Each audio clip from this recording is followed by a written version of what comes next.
Welcome to this Senate. It is on a morning of Monday. The date is August 17, 2020.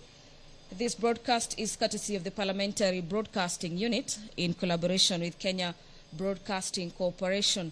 My name is Gladys Mungai. Let's start off by having a look at the highlights of the order of business this morning session. A couple of motions will be moved on the table of the House this morning. The Chairperson, Standing Committee on Finance and Budget, will be seeking the approval for the third basis for revenue allocation among the county governments, that the Senate adopts the report of the Standing Committee on Finance and Budget. This is on the third basis for revenue allocation among the county government. The report was tabled on the Senate. The date was 13th July 2020, and that pursuant to Article 217 of the Constitution, approves the proposed third basis for revenue allocation among the county governments. This is as contained in the report, subject to the deletion of the recommendation appearing in paragraph 26 of the report, and substituting therefore with the new recommendation that states that Senate resolves that pursuant to Article 217, subsection 1 of the Constitution, the third basis for revenue sharing among counties for the financial year 2020-2021 to 2024-2025.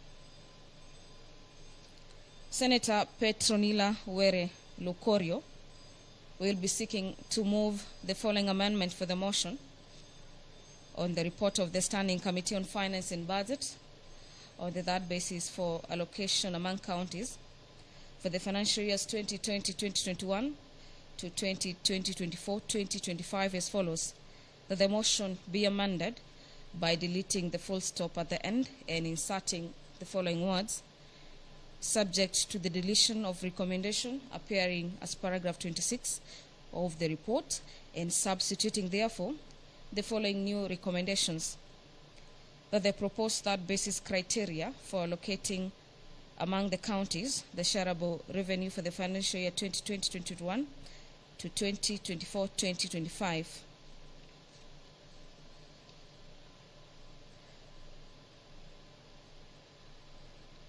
The proposal seeks to maintain the formula for the allocation of revenue for the 2020-2019, 2019-2020 for the allocation per county.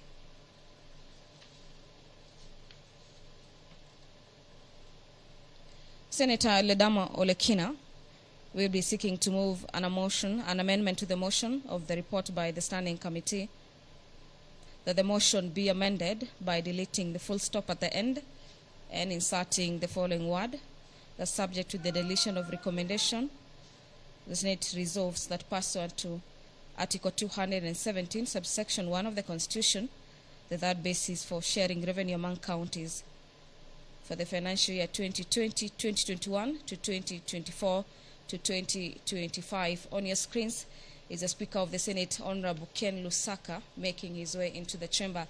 I'll now hand you over for the live broadcast. Enjoy your viewing. Good morning. Let's pray. Almighty God, we beseech you to behold with your abundant favor and blessings us, your servants, whom you have been pleased to call to leadership positions in this republic. We seek guidance to treat and consider all matters that shall come under our deliberation in so just and faithful a manner as to advance the peace, prosperity, and welfare of our country and of those whose interests you have committed to our charge. Amen.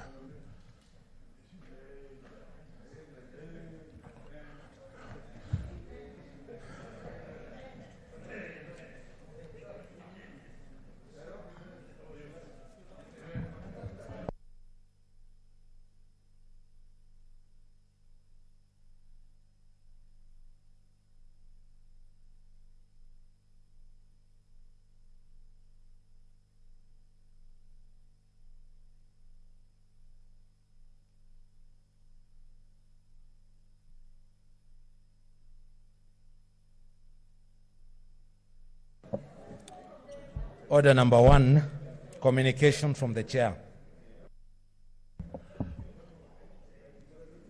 Order, members. Order, take your seat. Order, take your seat.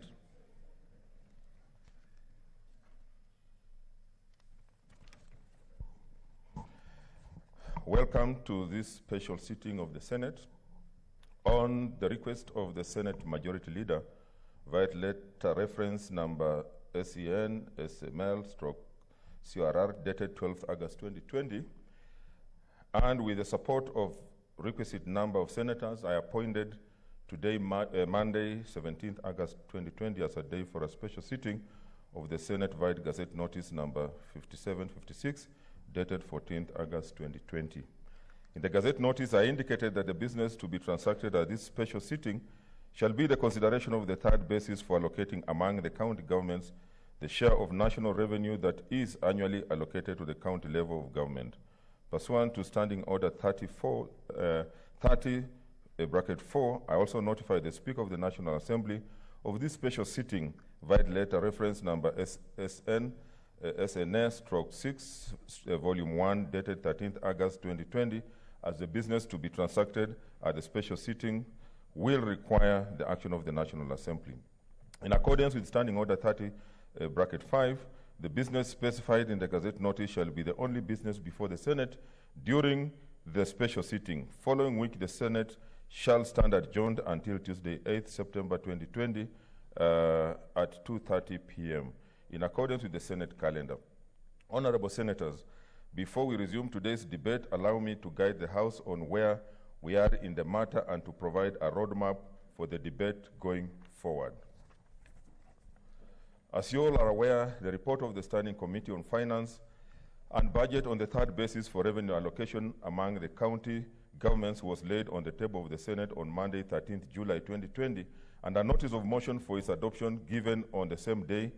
However, it was not until 28th July 2020 that debate on the motion commenced. On that day, the Senate Majority Whip, Senator Irungu Kangata, moved an amendment to the motion, which amendment was debated by the Senate, voted on, and negatived.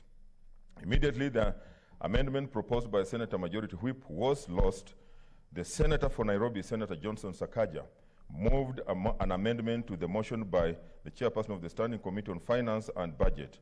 However, at the rise of the House, on that day, debate on Senator Sakaja's amendment had not been concluded. At the next sitting of the Senate on 4th August 2020, the Senator for Elgeyo Marakwet, Senator Kipchumba Murkomen, moved a motion pursuant to Standing Order 105 to adjourn debate on the motion by the chairperson of the Standing Committee on Finance and Budget. The adjournment motion was carried, thereby adjourning debate on the motion by the chairperson of the Standing Committee on Finance and Budget to allow for consensus building on the third basis for allocating among the county governments the share of national revenue that is annually allocated to the county level of government.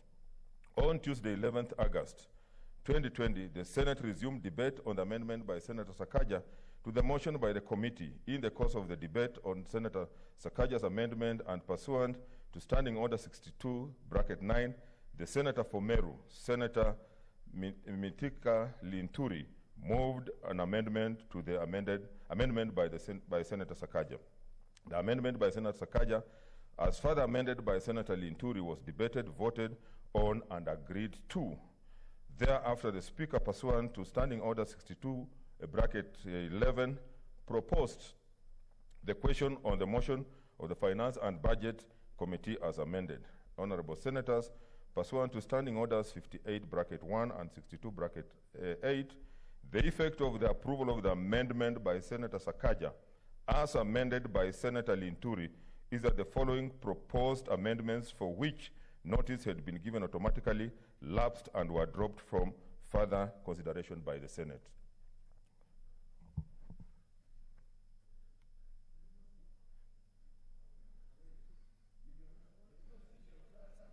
There's no seat. Sergeant Adams, guide him quickly. Is there a seat? Eh?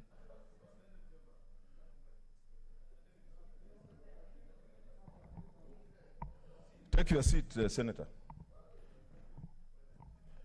The proposed amendment to an amendment by Senator Kimani Wamatangi which had sought to amend the amendment proposed by Senator Sakaja. The proposed amendment by Senator Mutua Kilonzo Jr. to the motion by the chairperson of Standing Committee on Finance and Budget, and the proposed amendment to an amendment by Senator for Kiambu, Senator Kimani Wamatangi, which had sought to amend the amendment proposed by Senator Mutula Kilonzo Jr. You will observe that none of those amendments is on the order paper for today.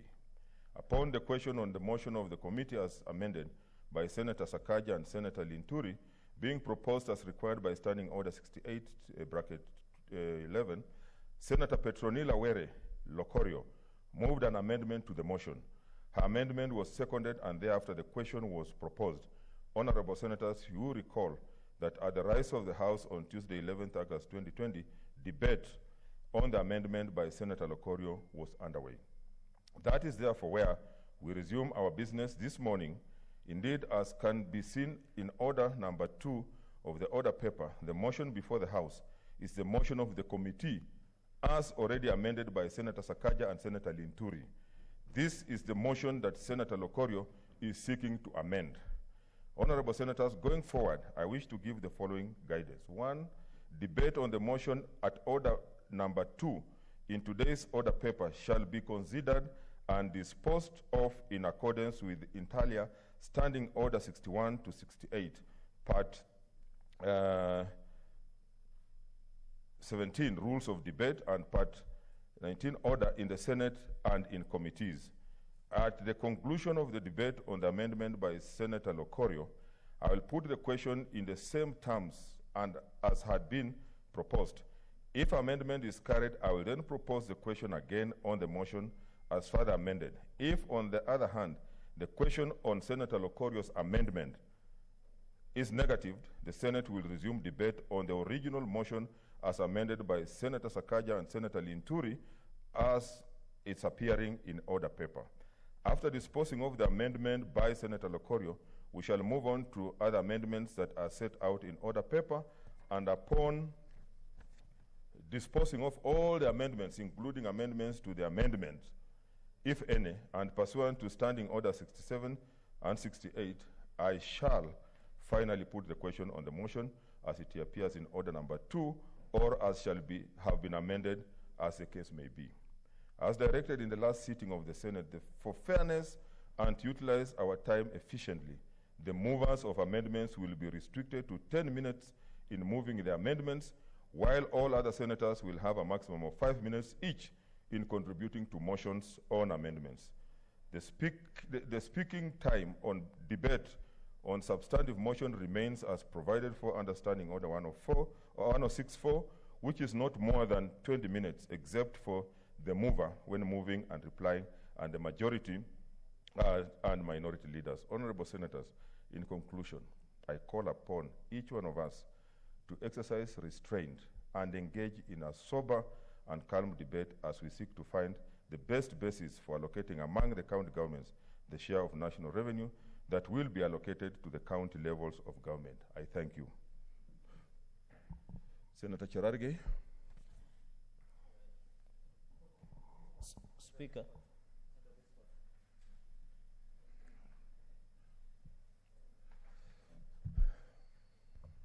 Speaker, I rise on a Standing Order 105 and Standing Order 60H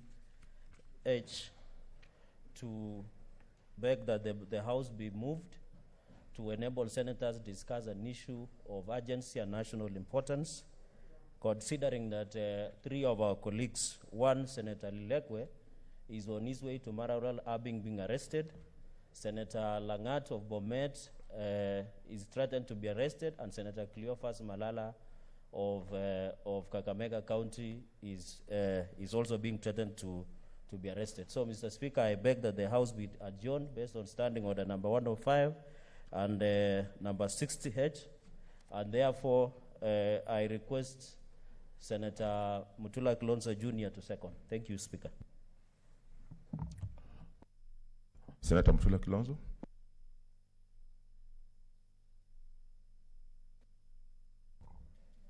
Speaker, thank you. In 2016, Mr. Speaker, we were debating a very contentious bill, the Election Laws Amendment Bill. On our way to this Senate, Mr. Speaker, we alighted at the roundabout and parked our cars as far back as the church. The police had barricaded Parliament. I can't recall, but I think it was Senator Orengo who requested Speaker Ethuro to make a ruling. Mr. Speaker, your predecessor, Speaker Ethuro, adjourned the special sitting for 1 hour and ordered the then IG to order the police to leave Parliament Road. We did not proceed until they left. Mr. Speaker, it is very strange, Mr. Speaker, that our colleagues, Senator Malala was in Kakamega yesterday. He conducted a public function, traveled for this special sitting. At 1 a.m. or 3 a.m., police were outside his door blocking his gate, blocking a GK vehicle. And they're still there up to now. Lelegwe was being looked for yesterday, Mr. Speaker, arrested this morning on his way to the Senate. The Senator of Bomet, Mr. Speaker, is under siege. The police, Mr. Speaker, have parked outside his gate. The policemen have turned the residences of the senators of this house into a parking lot. Mr. Speaker, it is not feasible that you can lead a house where your senators are under siege. If a senator is being arrested, there is no reason why a policeman would go and just lay about under at their gate, Mr. Speaker. It's painful, Mr. Speaker. The people who, and the reason why we have a special sitting and the reason why we are here in Article 123, Mr. Speaker, is that whoever has numbers will carry the day. We did not object to the formula, and neither did we carry guns into the Senate. Nobody was going to win by force. Mr. Speaker, this matter has upset me so much that I went into my archives and retrieved a magazine. It's called the Economic Review. This Economic Review, Mr. Speaker, is of June 23rd, 1997. It has a picture of the former President Moi seated where you're seated when the proceeding of the budget was going on. What happened on that day? Mr. Speaker, the minority leader of the Senate, Senator Orengo, did something very unusual. He sought for an adjournment of the budget. This gentleman seated here, who I respect so much and calls me his son. Senator Mutula, let me just give some guidance. Allow the order to be called. Oh. Then we resume debate, then you continue. Clerk. The order to, you were seconding, yes, it was seconding, but I'm saying we know we have not resumed the debate. So I just want the order to be called out, then I allow you to continue, just for procedure. The clerk, yeah.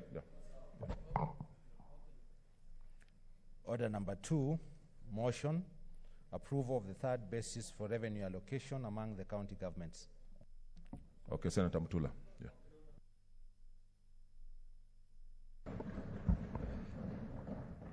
Speaker, the reason I retrieved this magazine is because the Speaker then, Kaparo, allowed Senator Orengo to move an adjournment of a budget reading which was being read by the then Minister for Finance, Musalia Mudavadi. It was not procedural that a budget could be adjourned, but in this magazine, Mr. Speaker, Senator Orengo was heard in silence. What was he asking, Mr. Speaker? He was saying, we can't have a budget unless we have constitutional reform. Mr. Speaker, although Senator Orengo did not succeed on that day on the adjournment, this country has changed and we have a new constitution. Mr. Speaker, we will not proceed today unless we have those 3 senators. If we have to sit on this table, we will sit on it. Because, Mr. Speaker, I am in this Senate. Mr. Speaker, I was elected in this Senate because one person who was a member of this Senate was found dead on his bed. Senator Mutula Kilonzo, my dad. And if it's not Malala, and if it's not Lelegwe, it's going to be me or you. The former President Moi, may his soul rest in peace, as the President of the Republic, allowed Senator Orengo to tell him on his face that he was misleading the country. We must tell the President Uhuru Kenyatta that we will not allow. This sort of thing cannot happen in Kenya. In 2020, Mr. Speaker, we are calling upon you to adjourn this House. Tell the IG we need the senators here. Unless those senators have committed treason, which is not bailable. Mr. Speaker, those senators should be here to conduct their business. I have represented Senator Haniri. Yes, I represented Senator Haniri when he was an assistant minister. When I was a young man, he was released on his own personal cognizance as an assistant minister. Even if there was an offense committed, those gentlemen can come here and we will represent them in court. But if my good friend and the person who calls me my father, Senator Orengo, who is here, and Fogisio, who allowed this special sitting, is going to allow this sort of thing to continue, Mr. Speaker, there is no reason why we are a legislature. We should call ourselves members of county assemblies. It is extremely upsetting, Mr. Speaker, that senators have to hide. People have to switch off their phones so that you are not traced by the police. When did this become a police state? When Senator of Nairobi, Sakaja, we raised a concern here.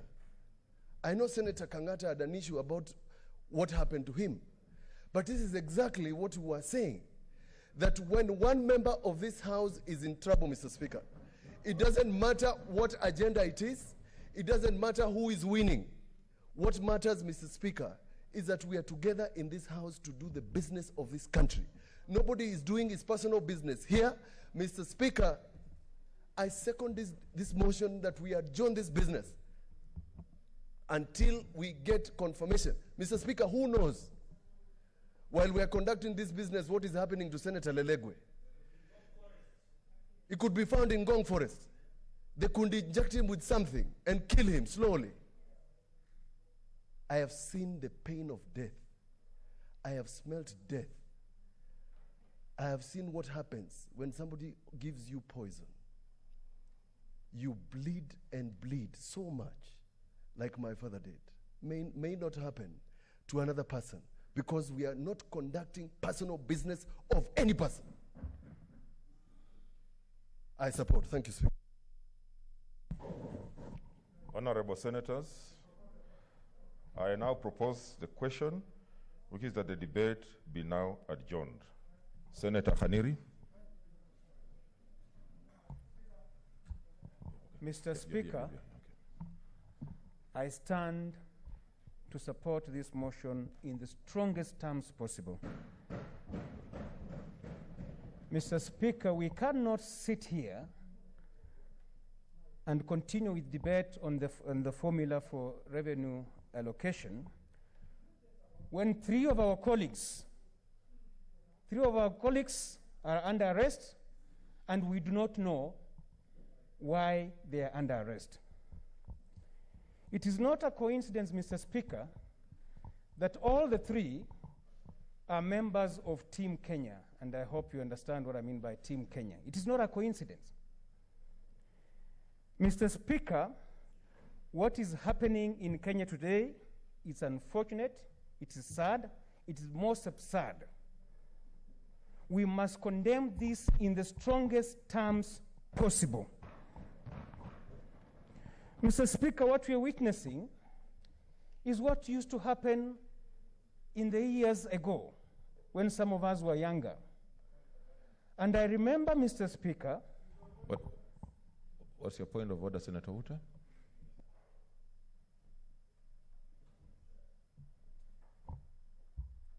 You are not on mic. Okay, you're okay.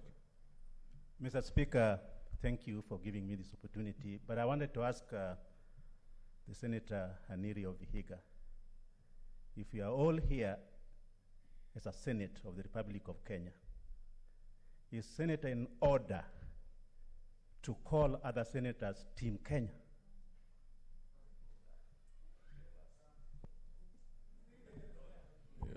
Mr. Speaker, you will agree with me that that is frivolous. It's not a point of order, but it's for you to rule. It's not me. That is a frivolous point of order, Mr. Speaker. The Honorable Senator knows exactly what I'm talking about, but I leave it to you to rule, Mr. Speaker, whether it's a point of order or not. Maybe use terminologies that are familiar to all members. Okay. Mr. Proceed. Speaker, Team Kenya is a team of senators who have come together to ensure that there is equity in distribution of resources or the funds that go to the counties, and that the senators who are opposing strongly the formula that has been brought forth by the Committee on Finance, if you didn't know. Mr. Speaker, I was saying that what we were witnessing today is what used to happen many years ago. And I want to remind the government of the day that there are Kenyans who fought with their blood and sweat to ensure that there is democratic space in this country and there's a freedom of expression. Mr. Speaker, my senior, James Orengo here, Senator for Siaya, was among those Kenyans. I'm sure it will pain those Kenyans who fought with their blood and sweat to ensure that we enjoy the liberties that we enjoy at the moment, to see what is happening.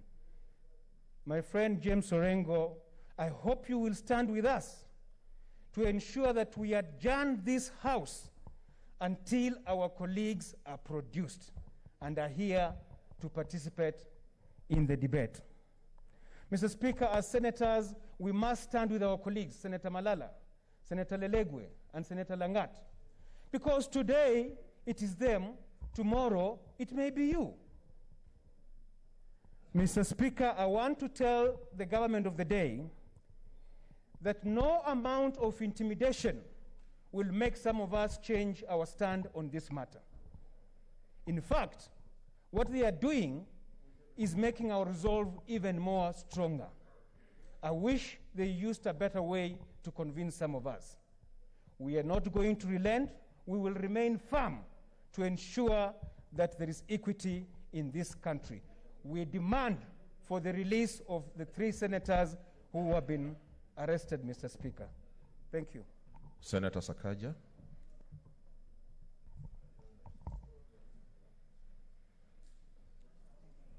Thank you, Mr. Okay, I see there's a lot of interest, so let's spend 5 minutes each. Senator Sakaja.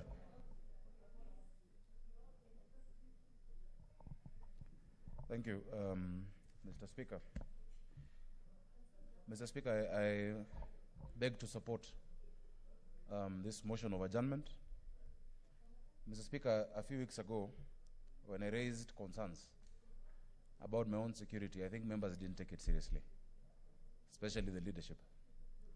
Mr. Speaker, this morning, I have seen the exact same vehicle that I said had been trailing me, the Isuzu D-Max, outside Senator Langat's house. The exact same vehicle, with the same officers. Mr. Speaker, I don't know why today they didn't look for me. Maybe it's because I preempted it in the last sitting. But Mr. Speaker, this is extremely serious.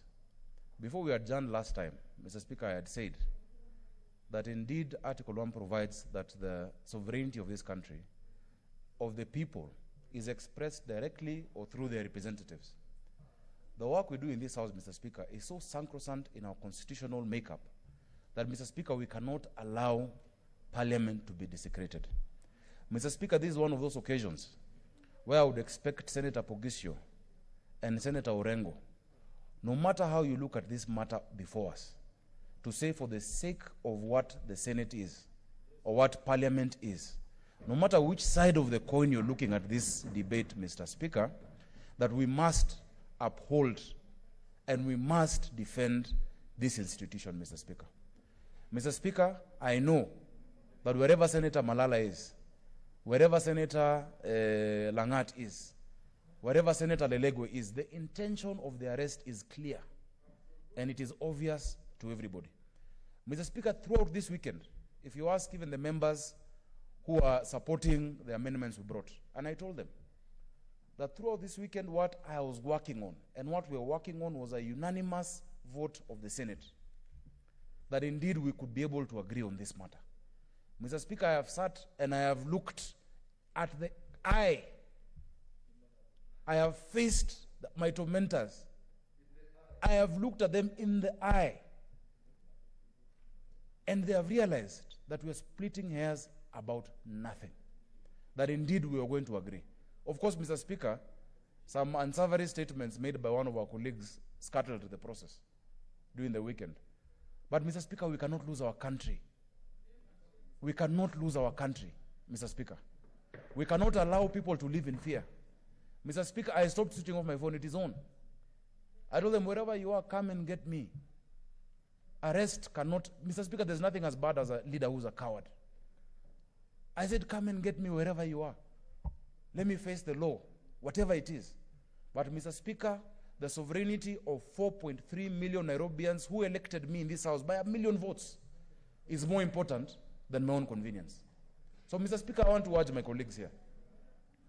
I want to urge senators, no matter how you voted, no matter how you look at this matter, we must stand united. Senator Kangata, you're the whip of the majority, the entire majority. Senator Pogisio, you're the leader of the majority, the entire majority.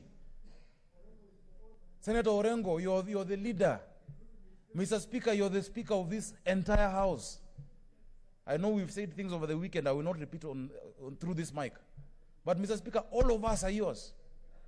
I urge you, Mr. Speaker, because the standing order says until a future occasion, that this morning sitting, Mr. Speaker, be adjourned until those members are produced in this House. And from the authority of your chair, Mr. Speaker, you can even summon the IG to appear here before us now and explain to us, why would you go at 3 a.m.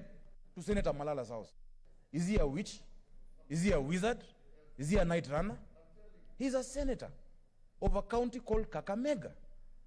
Why would you go at midnight to Senator Langat's house in Nyawe Mbakasi, where they've even arrested some of the young people I know from there because they went to protest that injustice? Right now, 10 of them are in a cell in Mbakasi, Mr. Speaker. Those are young people I know.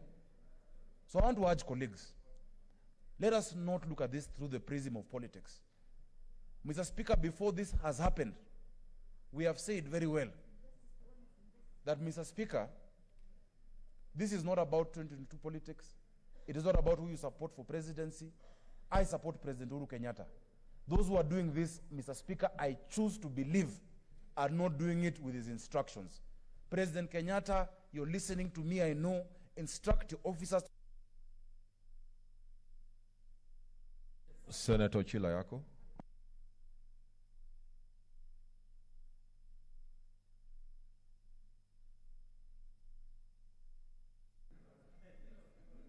Order, Senator. Which one? Mr. Speaker, the sentence I was finishing was just an appeal to His Excellency not to allow overzealous officers to taint his legacy. His legacy is not of clamping down democracy. He is a Democrat, Mr. Speaker. Thank you. Okay, Senator Chilayako. Thank you, Mr. Speaker. Mr. Speaker, I came this morning to attend a special sitting, and I actually came thinking that we would do just to this formula that has preoccupied ourselves, that has preoccupied the minds of senators and the minds of Kenyans, and it has many anxieties. Now, Mr. Speaker, yesterday I spent a lot of my time praying at home and praying that we would find a solution today. Now, Mr. Speaker, it does appear that this issue, as urgent as it is, has many pitfalls. It has many challenges. It has many difficulties. I have enormous sympathy for any colleague in difficulty. I have been through such difficulties myself, and I am a product of liberation of this country. I have not written my story as yet because there is a distance to travel, and I hope I will continue traveling that distance. When I was in the university many years ago, I fought for the return of Sonu. Those young senators who are here, like Murkomen, may not have been there, but Sonu had been banned. And I was among the people who were fighting for it so that it would represent us at the university, and eventually I became a student leader. Mr. Speaker, a lot of things have happened, but really when I was looking at our social media page, our WhatsApp, I noticed that there was a tension. Many members, and including a member I respect, called me fickless, meaning that I was a person who was unreliable, a person who could not stand on his own. Now, Mr. Speaker, having said that I have sympathy for those of us who are in difficulty, I really do not know what should happen today. The reason I'm stating that, my learned friend, Senator Mutula Jr., has indicated that your predecessor, Senator Ethuro, had ordered that police officers leave the precincts of Parliament.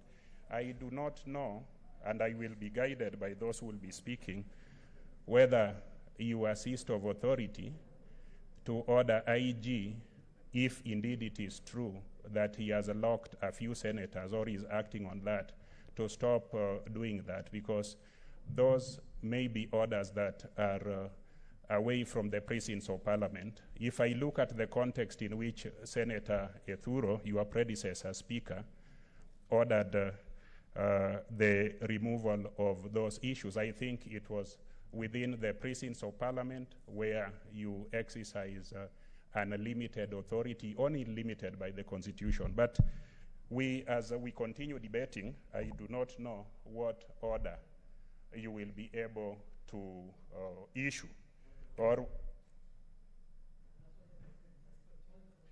Senator Chariot, what's your point of order?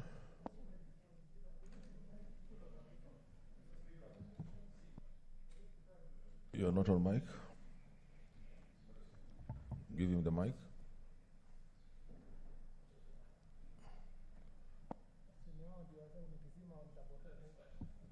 Okay. Thank you, Mr. Speaker. I hate to interrupt my good friend and colleague, Senator Dr. Ochilo Ayako, but I wish to inform him that those officers that Speaker Ethuro ordered out of the precincts of Parliament had cordoned off this house from the roundabout just before the gate entering National Assembly and the roundabout before Intercontinental. So it was not inside of Parliament, just for his information. Well, I thought... Senator Kindiki Kidure, what's your point of intervention?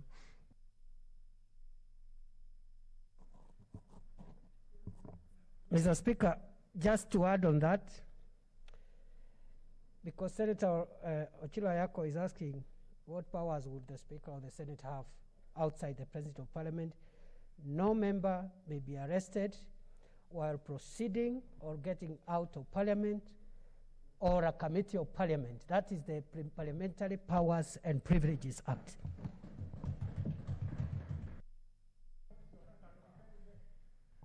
Now, Mr. Speaker, I hope my time had been frozen so that I would be able to make my point. Now, Mr. Speaker, this is a very emotive issue, and this is an issue that we must debate soberly and not sensationalize it.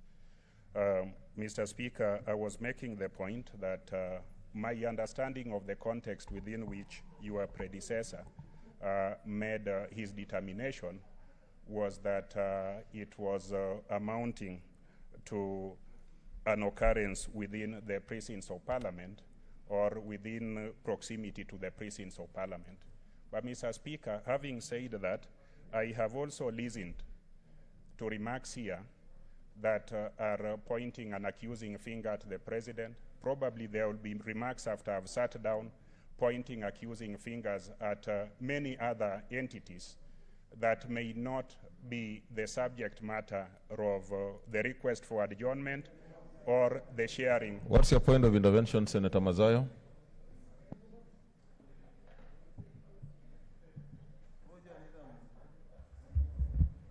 Asante Bwana Spika. Bwana Spika,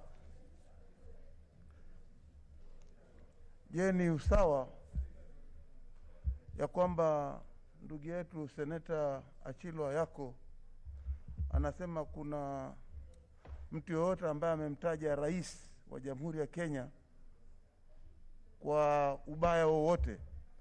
Hapa nilivyosikia mimi ni kwamba hakuna seneta hata mmoja hapa ambaye amemtaja rais kwa njia mbaya, bali kusema ya kwamba tafadhali rais, ikiwa serikali yako hii ama regime yako hii ambayo unataka kuacha legacy inafanya mambo namna hii, kushika watu watatu, Seneta Malala, Seneta Lelegwe na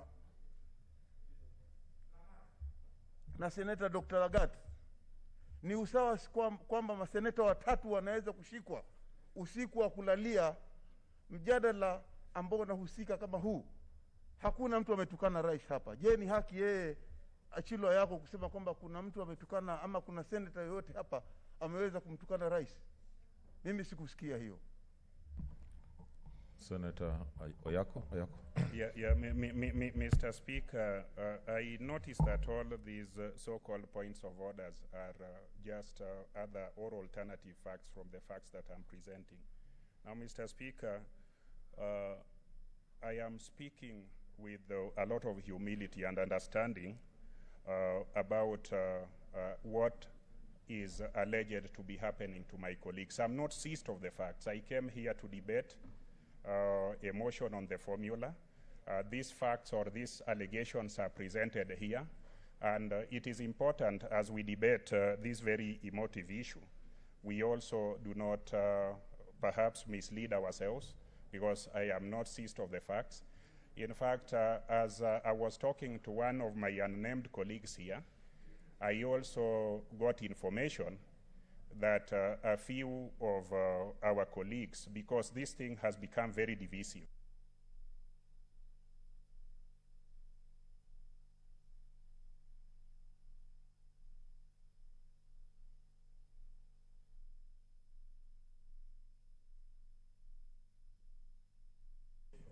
You are off the mic, eh? Okay, your time is up. Senator Kipchumba Murkomen.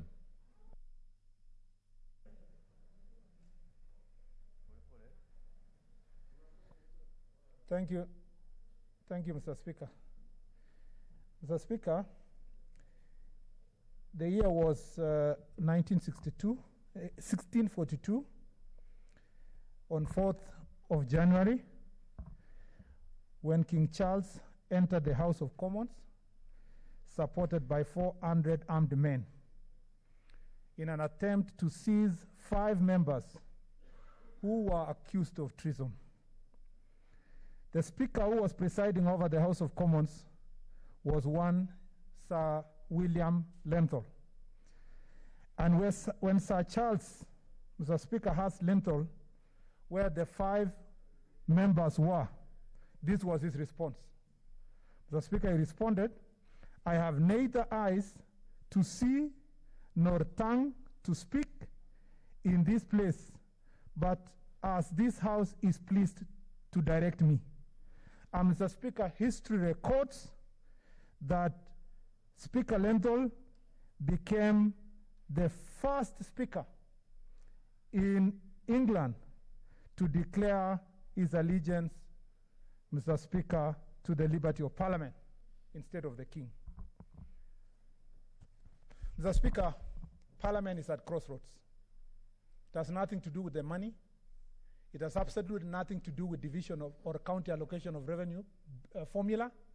Mr. Speaker, the motion moved by Senator Cherargei is bigger and larger, Mr. Speaker, than basis for allocation of revenue. I must, Mr. Speaker, say on the floor of this House, I am the first person to defend the right of my brother and my friend, Senator Cherargei, to prosecute, Mr. Speaker, his agenda opposite the one I prosecute in this House. He has a right and constitutional right. The same to Senator Susan Kihika. The same to Senator James Orengo. But this morning, Mr. Speaker, that is not what we are facing as a Senate. We are facing an assault on the constitutional order of this republic. Mr. Speaker, the integrity and the independence of Parliament is, Mr. Speaker, on trial. Mr. Speaker, it is your choice this morning whether, Mr. Speaker, you are going to be subservient, Mr. Speaker, to the authorities that want to undermine the powers and, Mr. Speaker, the constitutional authority of this House, or you will be like Speaker William Lenthal, Mr. Speaker, rule, Mr. Speaker, that this integrity of this House must be protected.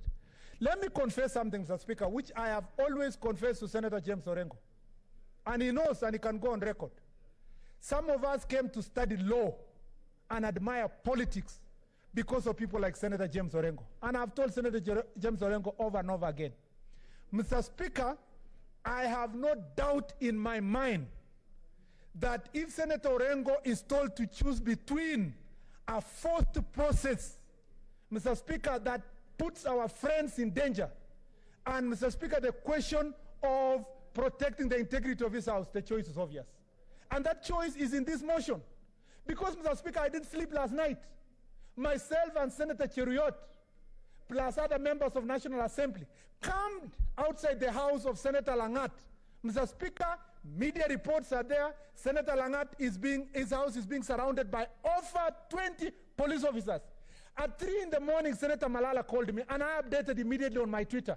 Mr. Speaker, Senator Malala's house, Mr. Speaker, is being surrounded by 4 DCI vehicles and over 20 police officers. Senator Lelekwe, on his way to these chambers of this House, was arrested, Mr. Speaker, on Riverside. I am shocked.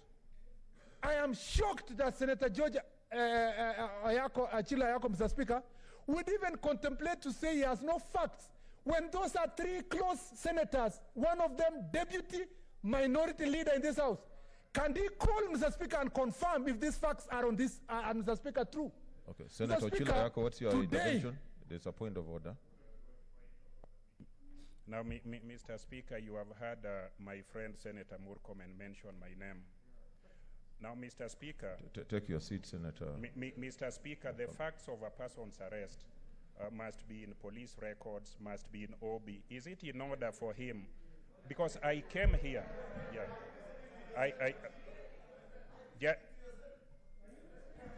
Order. Mr. Speaker, can I be heard? Order, Can I be senators. heard?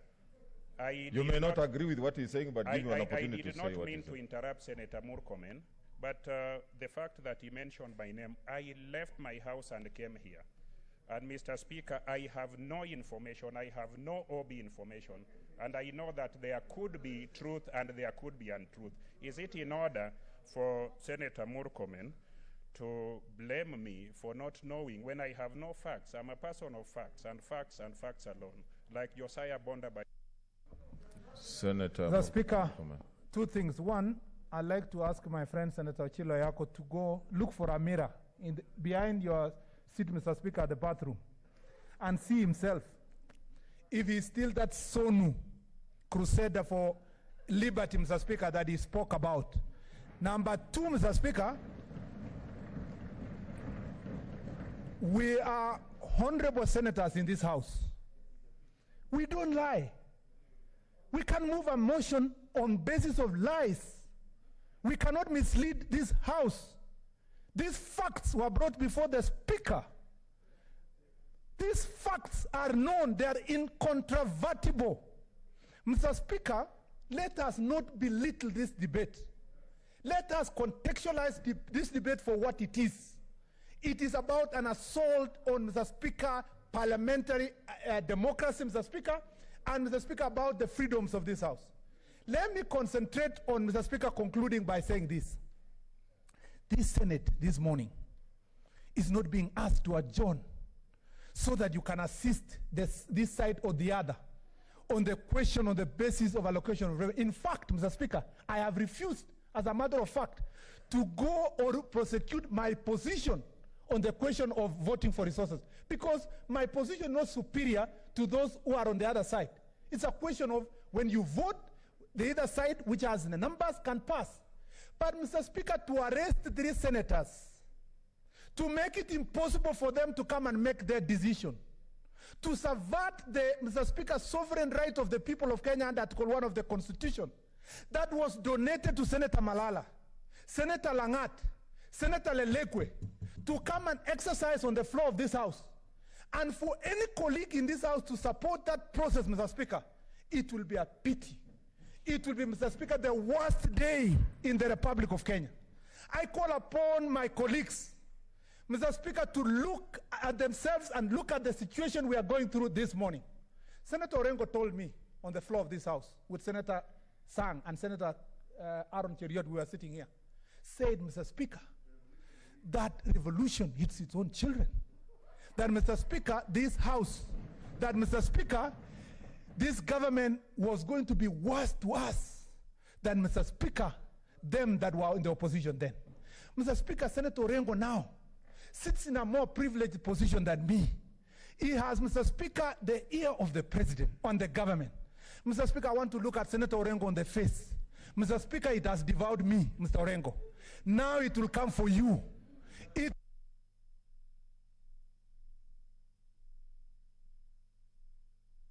Okay.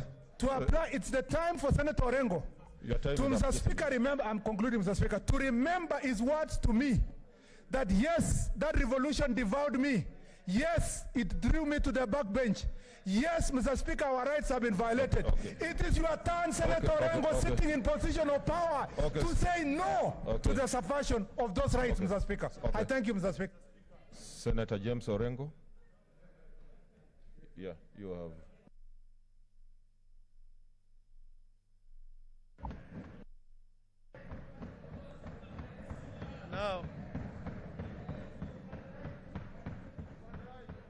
Now, what's your point of order, Senator Ledama? Okay. I have a lot of respect for my brother, Moses Kajwang. But we are joking. You know, this corona is real. So I want to just request, my dear good brother, okay, please, go look for a seat somewhere else. Okay. Senator Kajwang observes social distancing. Senator Nyamunga, what's your point of intervention?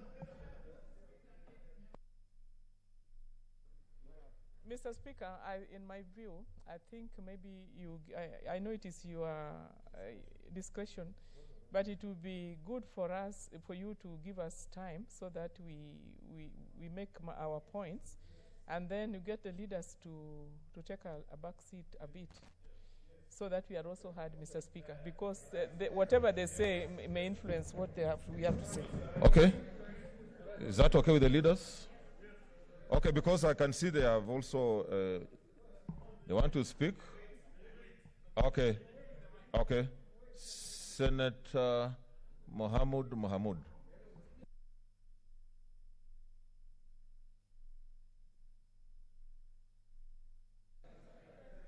Mr. Speaker, sir, I stand to support this motion. Mr. Speaker, this is the Senate of the Republic of Kenya. A few days ago, I tweeted that this Senate is under siege. I also tweeted that we are actually at crossroads. So, Speaker, sir, I want to challenge the leadership, both my good friend, the Senator for West Pokot, Senator Bugusio, and Senator Orengo of Kisiaya, to take leadership in this House and fight for the right of this House. So, Speaker, sir, as the Speaker of this Senate, you are today in a very, very serious position. This House is on trial, and you, as the mediator and a bit of this House, has a role to play. So, Speaker, sir, we cannot allow the democracy that this country has fought for to be clawed back. Kenyans fought for a constitution, a very liberal constitution, with a very, very liberal Bill of Rights, and now it's being clawed back. We cannot turn Kenya into a police state. It's very unfortunate. So, Speaker, sir, last night, in fact, I was following what's happening at the Langa's house. A lot of my colleagues and a lot of my constituents live there. In fact, the whole estate was awake last night. It was very shameful. The police were there as if they are arresting an Al-Shabaab guy. Dr. Langat is a senator, a distinguished senator of Kenya from Bomet. He cannot be, see in that manner. So, Speaker, sir, Senator Malala tweeted last night that his house has been condoned by police. It's very unfortunate. This morning, Senator Legwe, we talked to him and he said he was on his way to Senate and he was arrested. All this is being done because of the agenda that is before the House this time. This is intimidation. We are here to do our job at the Senate. The Senate of the Republic of Kenya is the only institution mandated to discuss division of, discuss shareable revenue between counties. Let's consult in low tones. Article 217(1). We are the ones who are mandated. No outsider, whatever position he has, can dictate. So, Speaker, sir, this House is being now used so that we can be intimidated, so that we don't go the wrong way. I assure you, there's no other person outside this Senate who has the mandate to discuss that matter. But what's being done now is to deny numbers. This will not work, Mr. Speaker, sir. Mr. Speaker, it will not work. And this Senate should not succumb to the machinations of a state which is going to use police to actually intimidate its parliament. Parliament is an equal organ of government as the executive. We cannot allow to be intimidated. So, Speaker, sir, I want to support the motion that unless our colleagues are produced in this House and the RG be brought here in the Committee of the Whole House, this Senate should not debate even the issue of revenue collection, revenue allocation. We don't want revenue for anything. We don't want it. We want freedom. Order, Senators. Freedom. Let's consult in low tones. Freedom is what we want. Order, Senator Kangata. So that, the three arms of government function independently. The executive has a job to do. Parliament must do its job. Judiciary be allowed to do. And this, if we continue this way, Mr. Speaker, sir, we are going to back. In fact, we are feeling with nostalgia for the Moi era. We used to say Moi was the dictator. He is not. We are having problems here now. We expect this government to come to its senses so that, this is what's happening. The police should stop intimidating senators. And I urge my colleagues, this is not a matter of this side or that side. It's a matter for all of us. Let's protect ourselves, protect our dignity, and protect the dignity of the Senate. The Speaker, sir, with those many remarks, I beg to support. Senator Mogeni from the other chamber.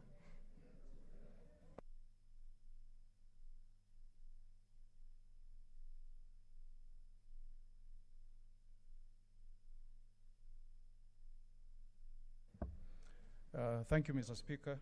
I first want to go on record as supporting this motion for adjournment. And Mr. Speaker, this is a very sad day in the history of this Senate, Mr. Speaker.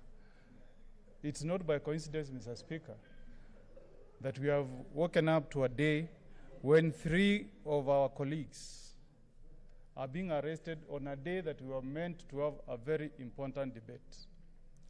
And I want Senator Ochilo to listen to me, because I've heard him raising doubts as to whether some senators have been arrested. Mr. Speaker, yesterday I received a distress call from Senator Lelegwe, and he informed me that CID officers had been sent from Samburu to arrest him. And Mr. Speaker, I spoke to the lead CID officer, Mr. Ongeri, who I know who hails from Keumbu. And we agreed, Mr. Speaker, that I was going to present Senator Lelegwe at CID headquarters today at noon, Mr. Speaker. But what shocked me, Mr. Speaker, and I want you to listen, my colleague, Senator Ochilo, I know you may have ambitions, you may want to be a governor tomorrow, you may even have dreams that you'll be an attorney general in this country, you may even have ambitions that you'll be a minister one day.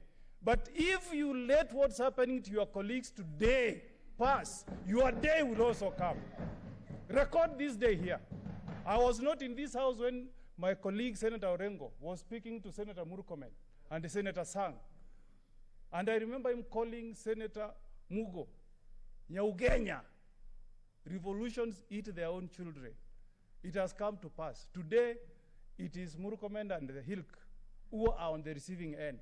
My brother, whether you'll be a governor, whether you'll be an attorney general, whether you'll be a minister, the way this government is behaving today, it will come after you. I want you to seize this opportunity and be on the right side of history. We were students with you at the University of Nairobi. You were a student leader ahead of me. I took the seat of student leadership from you, and you know what we stood for when we were students at the University of Nairobi. And I want, Mr. Speaker, to state that I have spoken with my colleague, Senator Lelegwe, who has informed me that he has been sandwiched by police officers. They have blindfolded him. He cannot even tell me where he's being taken to. As we sit here to debate, this is not usual. These are very unusual times, Mr. Speaker. And I want us to adjourn here, and I'm appealing to all lawyers in this house. We must go and search for our colleagues and demand that they be brought to this house, Mr. Speaker. And I want to state, Mr. Speaker, I will not fear a government that takes bodies. I only fear God who can take my soul. I'm here to state that I will fight for justice, I will fight for the rule of law, I will fight to defend the Constitution of this Republic of Kenya. As son of Gekara Omogeni and Milka Nyamukami, son of Nyamira, Mr. Speaker. Mr. Speaker, they are great people. They are great sons of Nyamira who have been ahead of me. George Anyona used to be in this house, in this parliament, and they fought for justice, Mr. Speaker. I hail from the clan where Mr. Obuocha came from. One time in 1992, he spoke before the president, and he told the president that he only respects the Constitution of the Republic of Kenya. And I'm here to state, Mr. Speaker, whether the government wants it or not, I've been sent by the people of Nyamira to come here and defend my duty under Article 217 of the Constitution. If I'm alive, my soul, my blood, all my organs will fight to defend the Constitution of Kenya.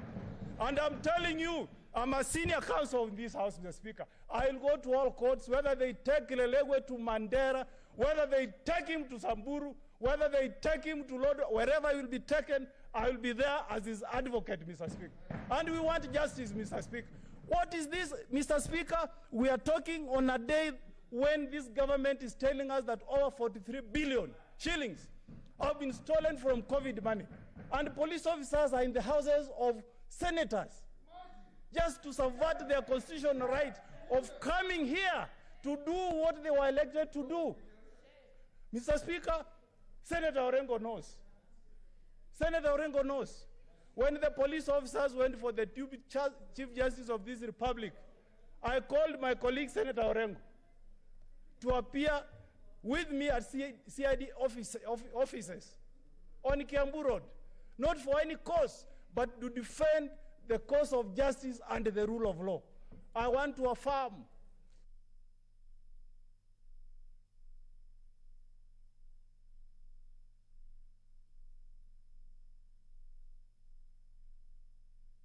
Oh, okay. Okay, Senator Mogeni.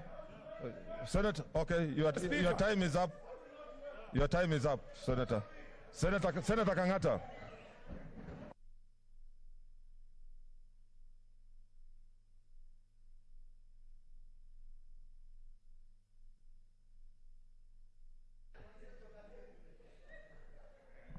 Mr. Speaker, sir.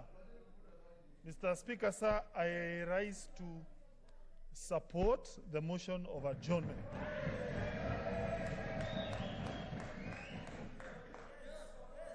Mr. Speaker, sir, I agree that every parliamentarian is entitled to his freedom of choice. Mr. Speaker, sir, the only issue, Mr. Speaker, sir, personally, I strongly believe the government cannot arrest any member of parliament, any senator, on the basis of his work as a parliamentarian. Mr. Speaker, sir, and therefore, I would be urging our colleagues, once we break, we take time to discuss this issue objectively, kindly, so that we settle this issue once and for all, Mr. Speaker, sir. Mr. Speaker, sir, I say that for this reason. I support the adjournment 100%. Mr. Speaker, I have seen a situation where that which made us to take certain position, we have now gone the very direct opposite. Those who do not want resources to be taken away from them, they are now taking the position they want resources to be taken away from them. Those originally were on the opposite side have now shifted the other side. We are no longer debating county revenue sharing formula at all. We are now in the realm of politics. Mr. Speaker, sir, the reason why I'm supporting this adjournment is, number one, it is true, we need to think about our colleagues. I support that. Number two, I also urge our colleagues, that interim period, please, we become sober. We ask ourselves, how come we have now changed position?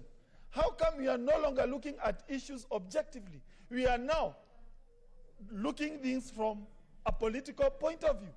Please, honorable senators, once we take this break, which I support, please let us be objective. Let us remember our first principles. Thank you. Order. Senator Susan Kihika.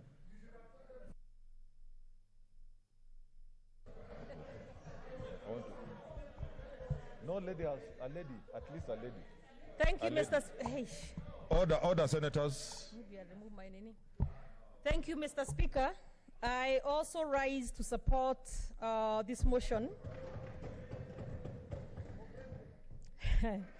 and believe, Mr. Speaker, sir, that there is better ways to achieve whatever end is intended to be achieved. But I cannot and shall not be able to support if really it is true. Because again, Mr. Speaker, we need you maybe when we adjourn to have you come back and inform this House the status or the whereabouts of our colleagues. But injustice anywhere, Mr. Speaker, is a threat to justice everywhere.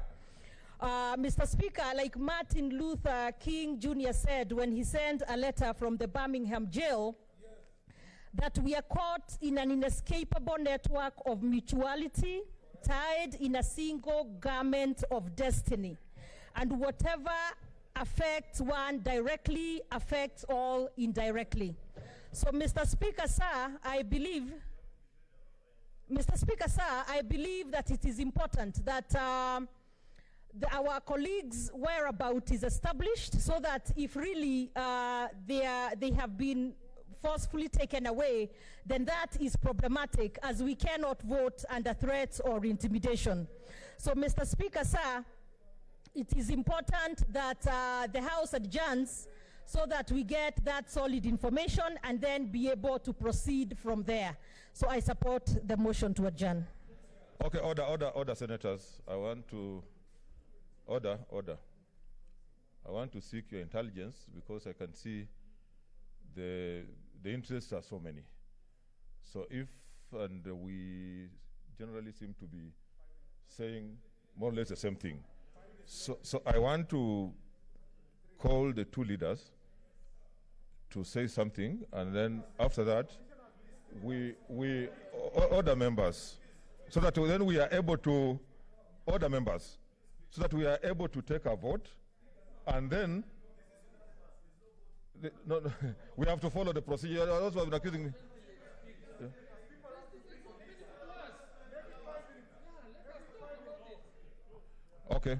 Okay.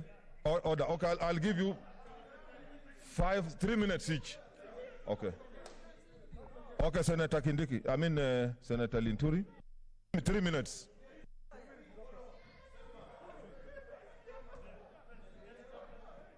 Please time. Huh? I rise to support this motion, but I want to take my time in emphasizing the role and the independence of Parliament.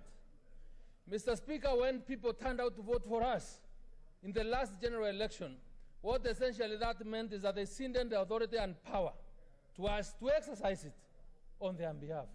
And where we are unable to, then the people can exercise that authority by themselves. Mr. Speaker, when you Order, look, Senator Kangata. Honestly, this is not a market.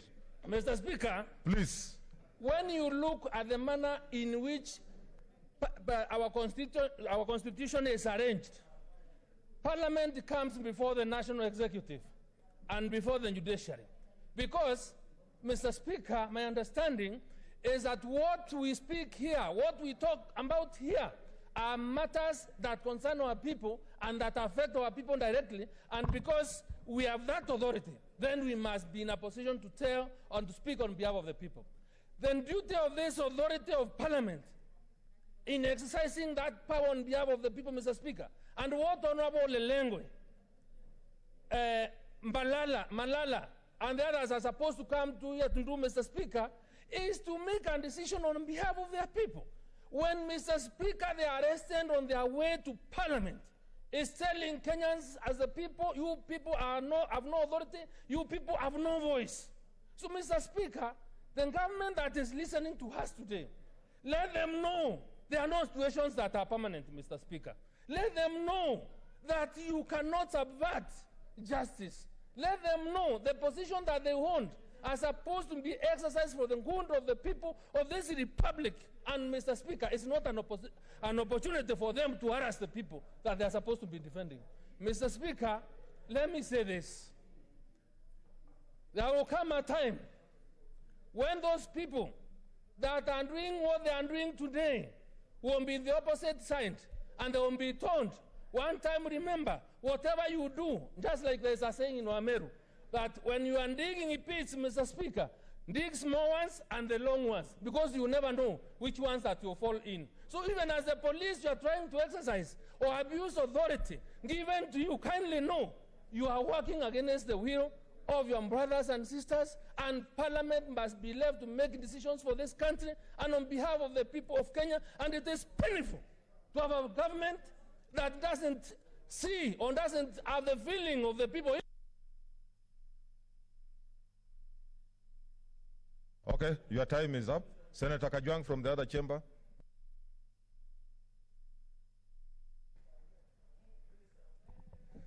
Mr. Speaker, I rise to support this adjournment motion. Mr. Speaker, the safety, security, and welfare of a senator is not negotiable. Mr. Speaker, this House has been told that there are 3 senators who could be in trouble with the law or who could have been detained for various reasons. Mr. Speaker, the more we sit here and debate and make long speeches, if indeed it is true that their safety, their security, and their freedom is at stake, the more we stay here to debate, the more their security and freedom and health and safety will be at stake. Mr. Speaker, this is not a subject that should invite long speeches. This should not be a subject that should form a contest between Team Kenya and Kenyans. Mr. Speaker, this is not something that we are supposed to spend the whole day discussing. I want to beg, Mr. Speaker, that we bring this matter to a close and allow you, Mr. Speaker, as the guarantor of the security and freedom and privileges of this House, to go and establish the whereabouts and safety of our members.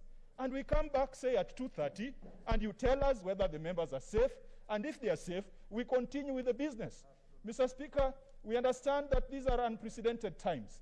We are on a special sitting with a prescribed agenda, and we are required to confine ourselves to that agenda.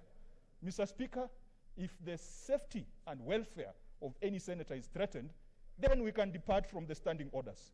Then we can allow ourselves some little time to allow you, Mr. Speaker, to guarantee the safety and security of those members.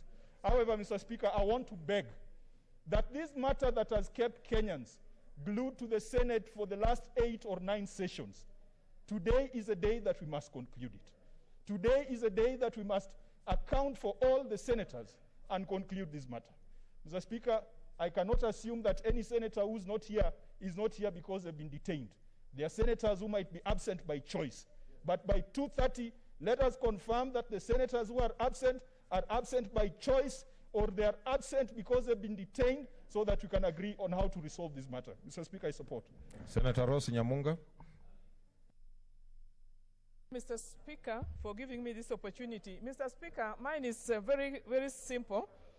And I would like this House to know that as this side of the divide, and as members of this nation and leaders of this country, we have been steady in our stand. The way we were then, we are to this day. The way we've been resilient then, we are still resilient today. The way we have been Democrats then, we are still Democrats today. And Mr. Speaker, I think it should be very clear to this House that incitement, drama, and colorlessness will never take this nation anywhere. We stood for the rights of Kenyans then, and we will stand for that right today. And we want to say it clearly, Mr. Speaker. We cannot sit here when we hear stories, and we don't want to rely on stories. Kindly adjourn this House, let's find out the facts, and come back to this House knowing the truth about all these things that we're hearing. Mr. Speaker, I think people have spoken, and we've seen colors, we've seen the way people behave in this House. We are not going to carry it beyond this. We need to go to the real cause why we should be here, and that is the revenue allocation. What we are treating ourselves to right now, those are other issues that we didn't even need to bring to this House. So, Mr. Speaker, kindly adjourn and let us find out facts about our colleagues, and let's move forward with the matters that are very important to this nation. I thank you, Mr. Speaker. Senator Ndwiga from the other house.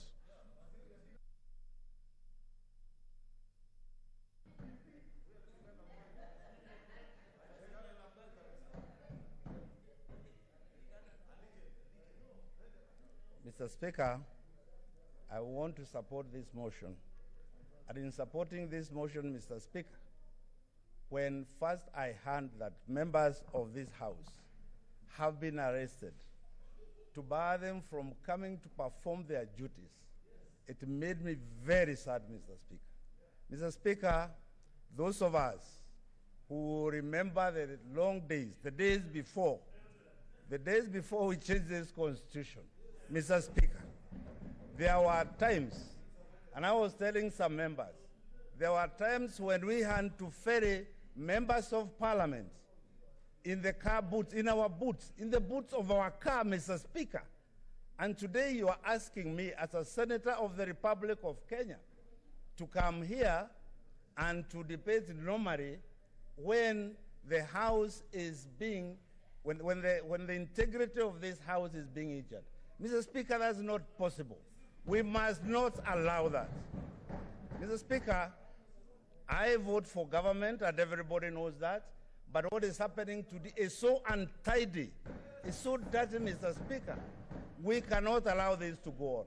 Mr. Speaker, whatever we do here, first of all, we must defend the integrity of this House. All of us have been have been elected or nominated to come to this House to do specific things, to defend the welfare and the just government of the people of this republic. So, Mr. Speaker, I want to urge to support the other members that let us adjourn. Let us adjourn. Let us find out where our members are. Let them be brought here to this House so that we see them as we debate. It does not matter, Mr. Speaker, decisions of debate in this House are made through the vote. And I said that last week. Whichever way the vote goes, let us respect that, Mr. Speaker. But if we have to persuade members to vote whichever way, let us do that through debates. Mr. Speaker, not through intimidation. Mr. Speaker, I want to ask you kindly adjourn these debates now, if need be, so that we do the necessary. And I thank you. Senator Wambua. Give the plaque. Give him the mic.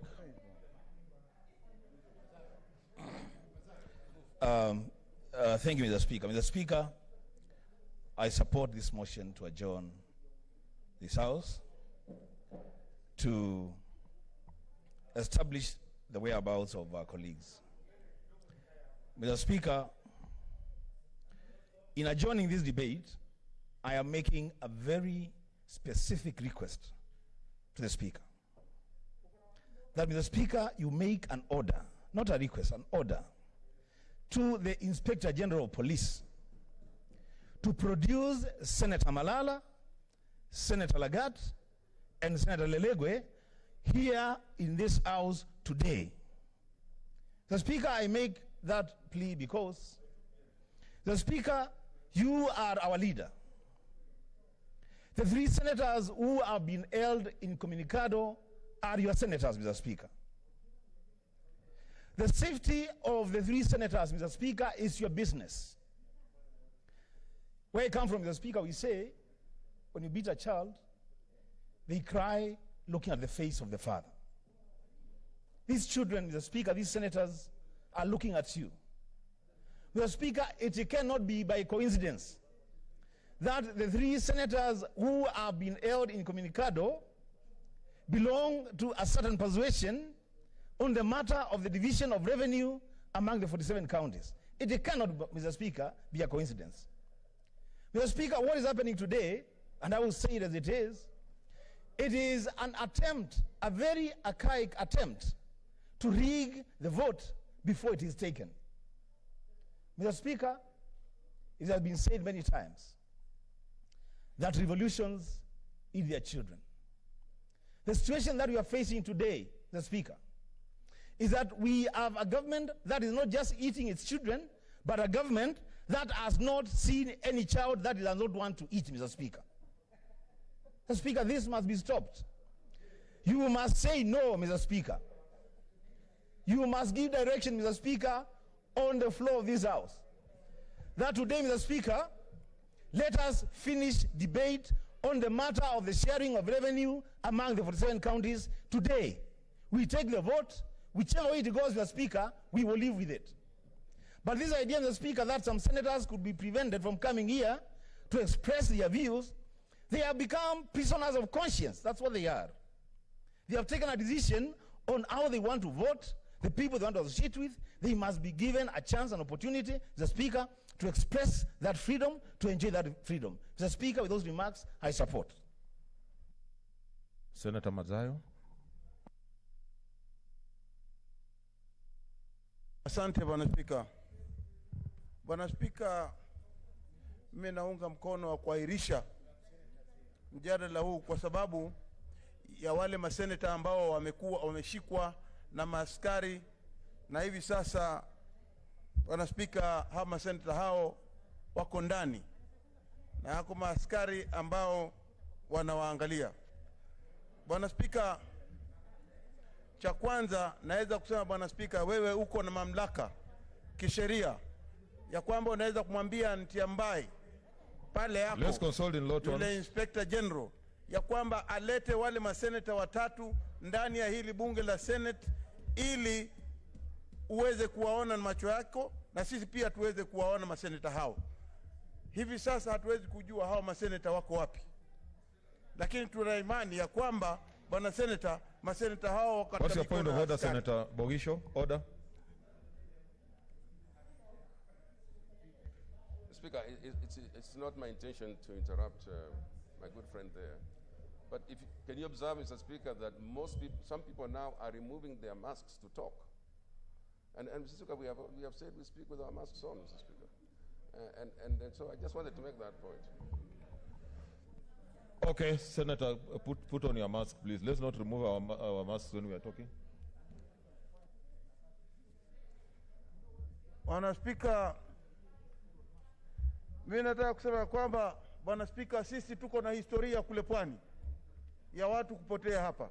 Kama vile Senator Mutula amesema, Mzee Mutula Kilonzo alikuwa hapa na akapoteza maisha yake. Hatuwezi kujua alipoteza namna gani, na alikuwa mbunge, alikuwa senator. Vile vile kuna Ronald Gala alikufa kwa barabara, hatujui alikufa kwa sababu gani. Kuna Karisa Maitha alikufa pia, hatuwezi kujua alikufa kwa sababu gani. Hivi sasa maseneta watatu wameshikwa, hatuwezi kujua watapatikana Ngong ama watapatikana wapi. Tunataka kuona ya kwamba wewe umesimama kidete, umeweza kumwambia Ntiambaye ama kumwambia mtu yoyote ambao anashika hao maseneta awalete hapa na uwaone. Sisi sote tukiwa hapa, Bwana Spika, tuko chini yako na tunakuangalia wewe kama ngao yetu. Ni lazima uweze kuteta na sauti yako isikike. Saa hizi mimi niko na Attorney General Emeritus hapa aliyestaafu, mkuu wa sheria katika Jamhuri yetu ya Kenya kwa miaka 20, na hakutakuwa na mwingine ambaye atasafu katika miaka 20 kuliko Amos Wako. Amos Wako tulikuwa naye katika lile bunge lilokwisha, na aliweza kusema, ameweza kuniambia hapa ni kweli kabisa kwamba Ekwe Thuro alisimama kidete na akasema haitaruhusiwa seneta yote kutishwa na askari wakiwa. Your time is up. Order, senators. Order. Like I did say, there's a lot of interest and we really need to make progress so that we are able to get a way forward.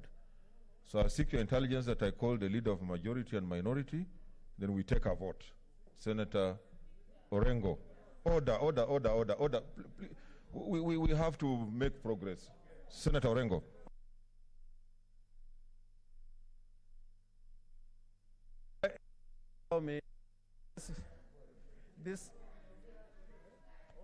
This my mouthpiece will be cleaned. I've seen the Order, senators. Mr. Speaker, I want to begin by saying this. In the year, or rather on the 1st of January, this year 1642, in England, King Charles I entered Parliament and demanded, the king entered Parliament with armed soldiers and demanded from the Speaker that 5 members of Parliament should be handed over to the king. And this was in company of 80 armed men.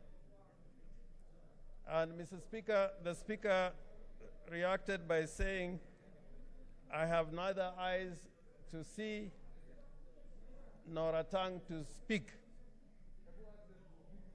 Let's consult in low tones. Order, order, senators. Let's listen to Senator Orengo. What I'm saying is really critical. Order, order, senators. Whip. Yeah. Order, please. Senator Kangata, you know, really. Yeah, Mr. Speaker, what I'm saying is really important. And you have had a lot of people have cited my name here.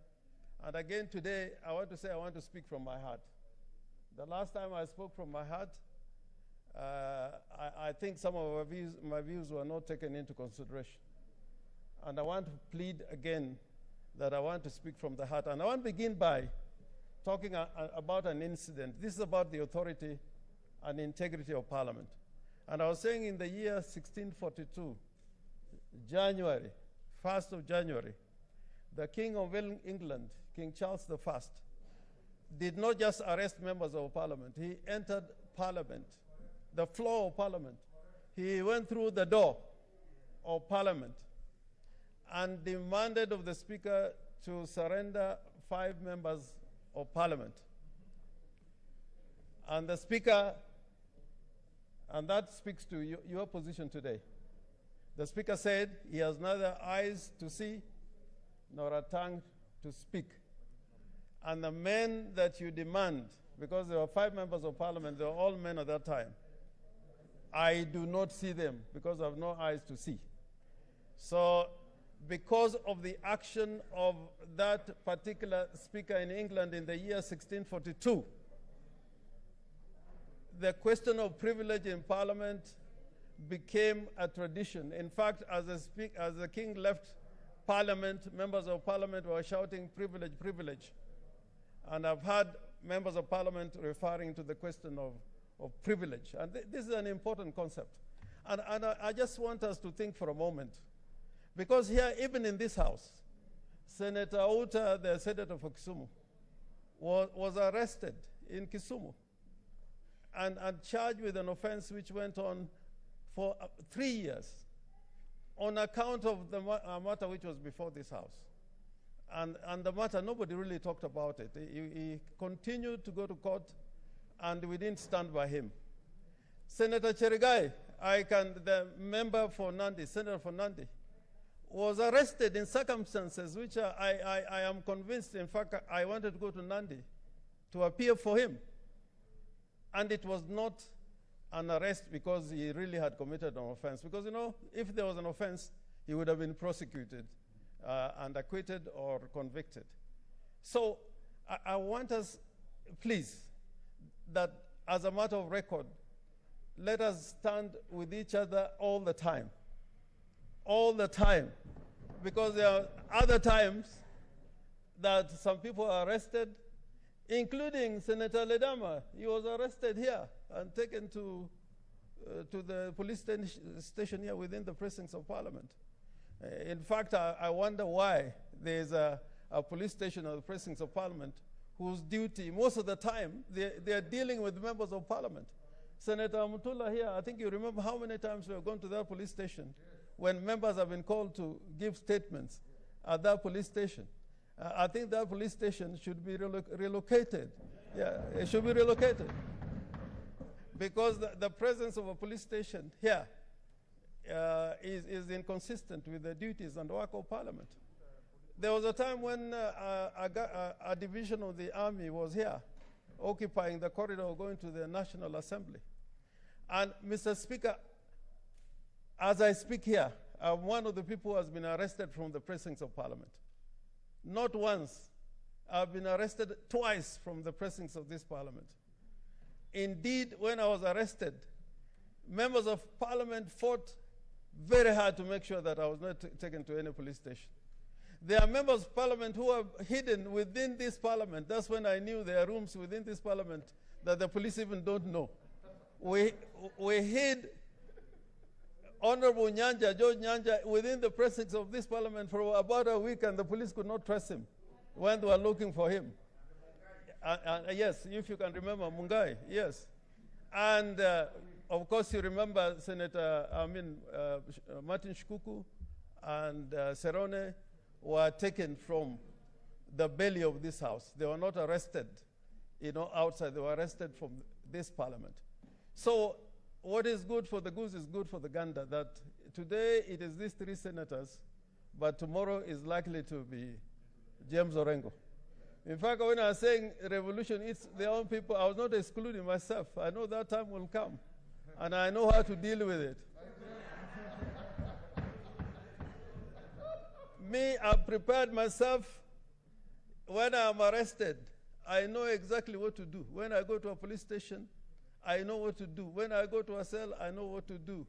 There was a time I was taken to Kodiaga prison when we were arrested for the Sabasaba.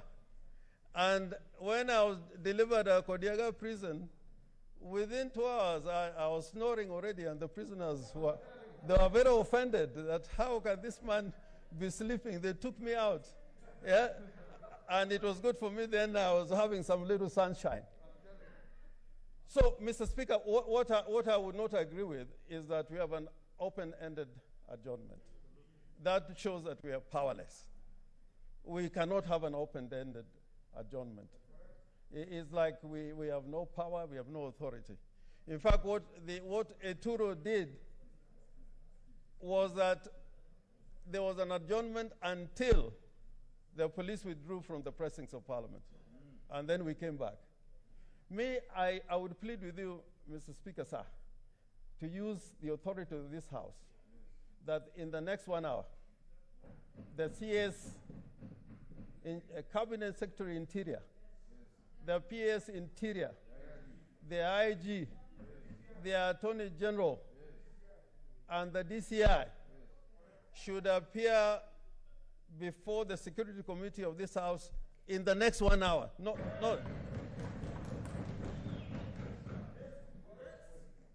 You know, that is now exercising authority.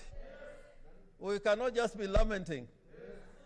And Mr. Speaker, then the Security Committee should report to us at 2:30. And of course, if there is no report to give because somebody has not turned up, then we know what to do. Then we know what to do.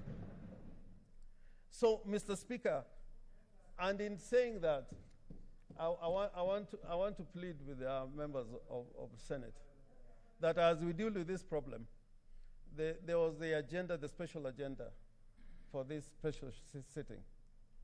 I think now that this is happening, we should go back into our conscience. As men and women who have been, we are very lucky, just 47 elected, and together with the special elected, we are 67, exercising sovereign authority of the people of Kenya about sharing resources. I think in this interlude, let us talk and reason together and come up with a solution. And it must be, you know, a win-win means somebody wins, somebody loses. Or give and take. Somebody must give and somebody takes. And as you take, you must also give. So that we resolve the elephant in the room. But as to the question of the people being arrested, Mr. Speaker, if you are in a court of law, probably you would say, I'll give a ruling tomorrow. Please don't give a ruling tomorrow. No. You should give that ruling now. If it was a court, it will give the police probably 14 days for a mention of somebody to appear. But we are asking you that within the next hour, that committee should be sitting. Senator Haji is here. Please convene right now as we walk out, and then those deliberations will be reported to us. And some of us who are interested in this matter will come to the committee as friends of the committee to get to the bottom of this matter. Mr. Speaker, with that request, I support the motion. Thank you. Senator Ledam, I'm told you have some special interest you want to express. Keep it brief, then we go to the leader.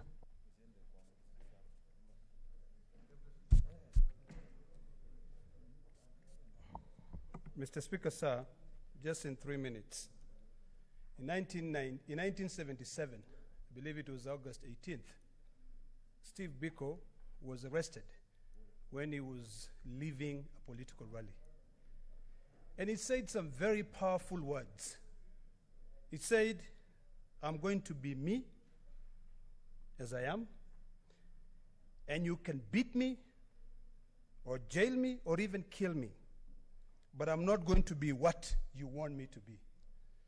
Mr. Speaker, sir, those are very powerful words.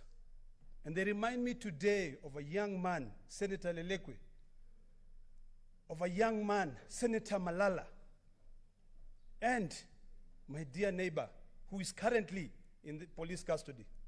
In fact, as we sit here, Senator Langat has already surrendered himself to the police. A person who is elected to represent the interests of their people.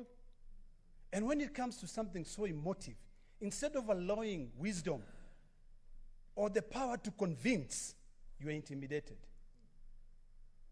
Mr. Speaker, sir, it is very sad. We stand with our colleagues, and I want to appeal to the residents of Bomet, the residents of Samburu, and also the residents of Kakamega to stand with their leaders.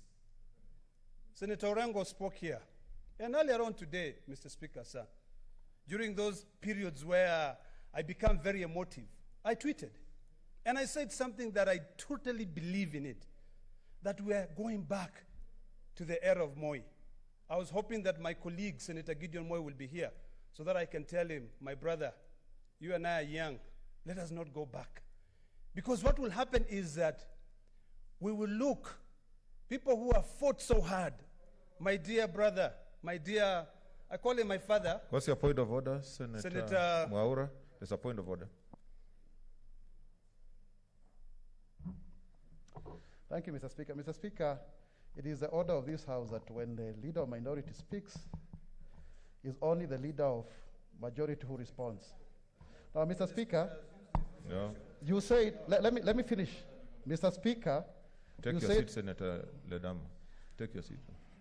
Mr. Speaker, you say that there was something of special interest that Senator Ledama is supposed to converse of the floor of the House against the protocol, against the procedure. And from his prosecution, he is speaking like any other senator. Is he really not that to come in between the leader of minority and majority? Yet majority of us would have also wanted to contribute, but we respected your ruling, Mr. Speaker. Order. That is my discretion as a speaker, and I've allowed him to speak. Proceed. Thank you, Mr. Speaker, sir. Mr. Speaker, sir, I want to end by saying this. I tweeted and I said, because I want to put it in context.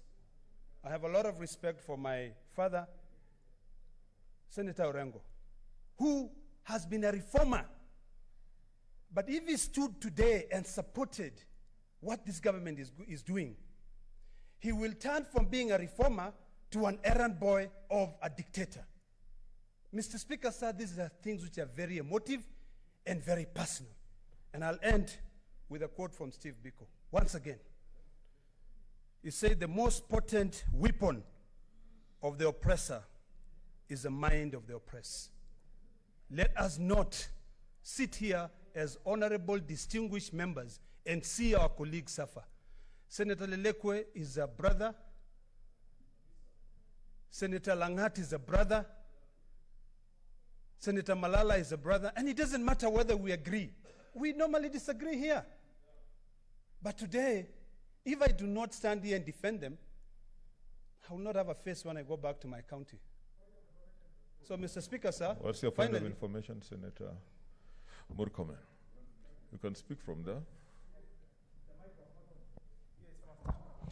Mr. Speaker, I'd like to inform Senator Olekina that Senator Langat has just been arrested in his house in Embakasi, Nyayo Estate, in the presence of his lawyer, Nelson Harvey, who is also the president of the Law Society of Kenya, and is being brought to Nairobi area police station, so that also in this interlude period, some of us can be able to visit Senator Langat as we also wait for Senator Malala, who may be brought, and Senator Lelekwe is being taken to, Mr. Speaker, to Samburu.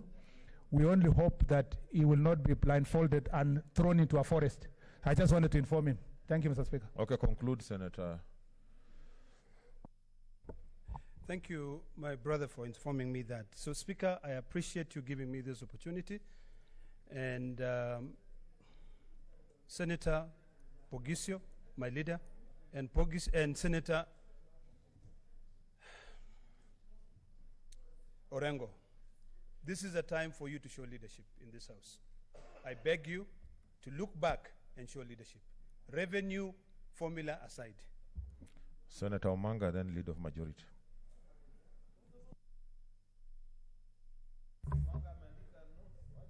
Gender.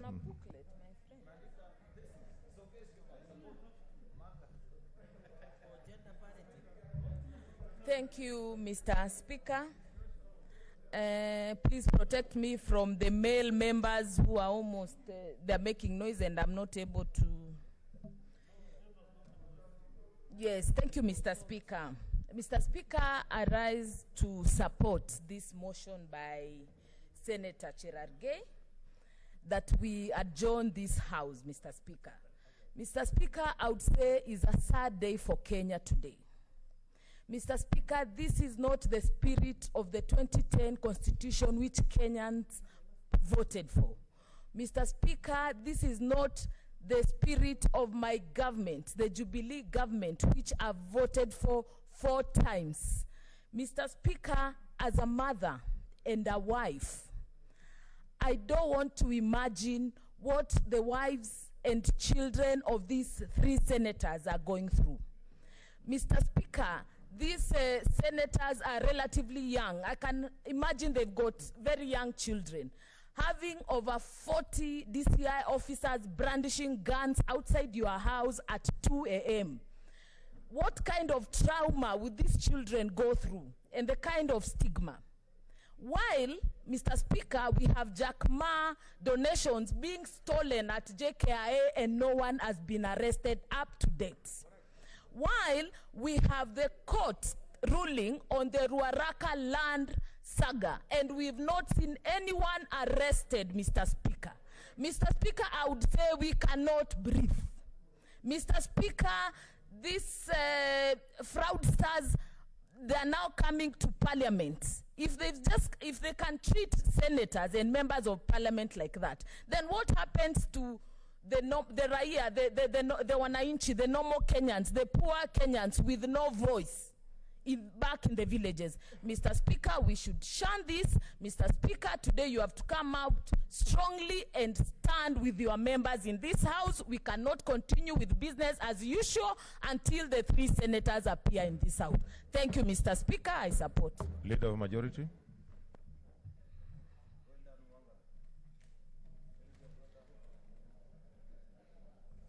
Speaker, I want to join my colleagues in supporting the adjournment. Speaker, I just want to ask colleagues, when you use the opportunity that you have, Mr. Speaker, you can canvass exactly what you want as members of Parliament, but use language which is acceptable in Parliament. Mr. Speaker, this morning we have really overused overused language which is not really parliamentary. A lot of words that have been used today. And I think you can convince all of us through civil language. This is about numbers. This is about numbers on the vote. Mr. Speaker, if members wanted to speak and talk and help these people, we would have actually shortened this process and would have gone to the rescue of our colleagues. But the decision to continue talking until the end of time, Mr. Speaker, is also kind of indicative that some of us just want to do politics, Mr. Speaker. And I said, Mr. Speaker, there's a time when we have to be actually sincere with ourselves. Nobody would want another member of Parliament suffering, another senator suffering. No one. And we will not support. And we will try everything to make sure that our members are not arrested anyhowly. And even, Mr. Speaker, as the leader, I would be very concerned about members who are arrested. And you and I can work on that. But I just think that the opportunities given for us to speak would be better used if we canvassed properly, if we agreed to just not insult, not to call your government all sorts of names, and yet we know that we are going to the same government to ask to work with. So I'm just asking, Speaker, that as members, it's both sides of the House. This is basically what I want to leave the House with. As for the opportunity we have now to adjourn, within the few hours that are ahead of us, Speaker, we should be able then to get the details of what has happened to these 3 colleagues. We should be able to know what are their charges, and as a Speaker, where they are being held. I know we have heard about one now, and so on. The reason being that we need to know that it's not related to their work in Parliament. It must be, Mr. Speaker, clear that it's not because of this or that reason that would prevent them from coming to this House. And that's why we have lawyers, and colleagues who are lawyers can go and assist those whom they can assist, who can be assisted. And this House, Mr. Speaker. What's your point of order, Senator Chariot? Mr. Speaker, I hate to interrupt Senator Pogisho because he's our leader in this House, and therefore every time he speaks, it is expected of us to listen to him. But you can only reciprocate that respect if it serves it in the same portion to colleague senators. I find the remarks that he's making an insult to the intelligence of us as a Senate. Because, Mr. Speaker, when Senator Samson Cherargei spoke to seek this adjournment, he was very clear in his remarks that until our colleagues are produced and allowed to transact business in this house should adjourn. But you can see the cheeky nature of the remarks of the leader of majority, saying that all we need to do is just to find out if the arrest has nothing to do. Who in this country does not know that the reason these 3 senators are not here is because of how they were going to vote? Therefore, the leader of majority should respect our intelligence and do his duty dutifully. He should also remember, Mr. Speaker, that I was with Senator Langat. We did agree that your point of order Yes, should be brief. I was with Senator Langat until 5 in the morning. I do not want to reveal the things that the leader of majority was telling him, where he should go, what he should do. Out of respect as a brother, I cannot say it.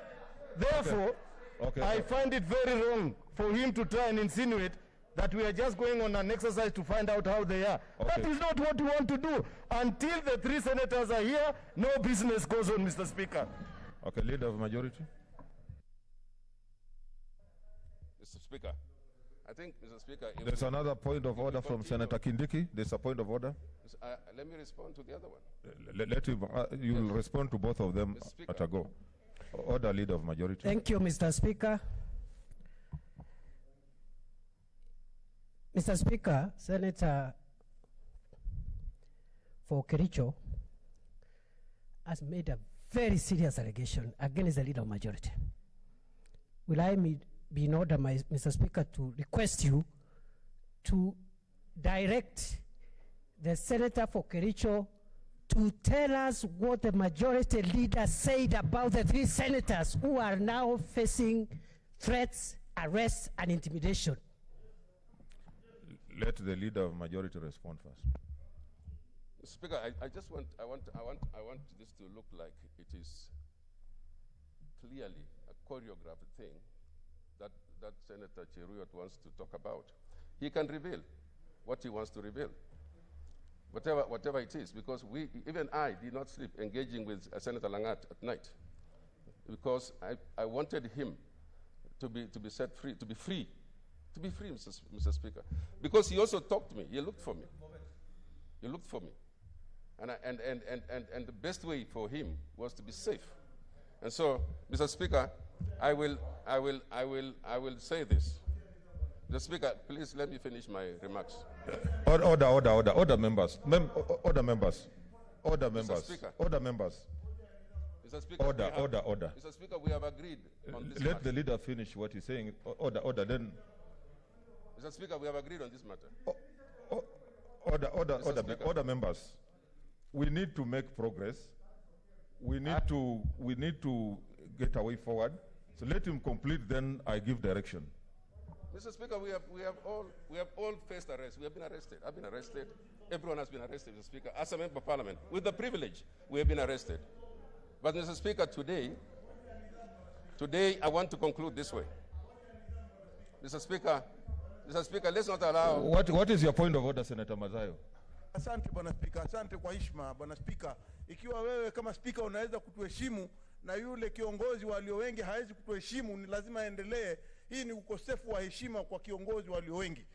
Bwana Spika, amesema maneno, ndugu yetu Cheruiyot amesema maneno ya kutisha hapa, ya kwamba ikiwa ndugu yetu Langat ametishwa, lazima aweze kusema, apewe nafasi aseme vile ambavyo ametishwa ama vile ambavyo ameambiwa. Bwana Spika, tunangoja uamuzi wako. What's your point of order, Senator Murkomen? Mr. Speaker, it's not only Senator Cheruiyot who, Mr. Speaker, is privy to the conversation of the majority leader with Senator Langat. I am also privy to that conversation. And I am in possession, Mr. Speaker, of documented evidence of his conversation with Senator Langat. The thing, Mr. Speaker, I want to say is that we are not discussing the majority leader now. What we are discussing is a situation that involves our 3 colleagues. We don't want, and I don't think Senator Cheruiyot was saying that so that we bring a motion to discuss the majority leader. What we are interested in is the majority leader to, Mr. Speaker, demonstrate leadership by demonstrating, Mr. Speaker, that he is pained at heart when the senator of Bomet, Mr. Speaker, and Senator Malala and Senator Lelekwe, two of whom, of the three senators, Mr. Speaker, come from the majority side. Mr. Speaker, can the majority leader absorb, Mr. Speaker, demonstrate and reflect the image of a leader who feels the pain of his colleagues that are going through trouble, Mr. Speaker, and not to pussyfoot around this issue? What's your point of order, Senator Wamatangi? Just a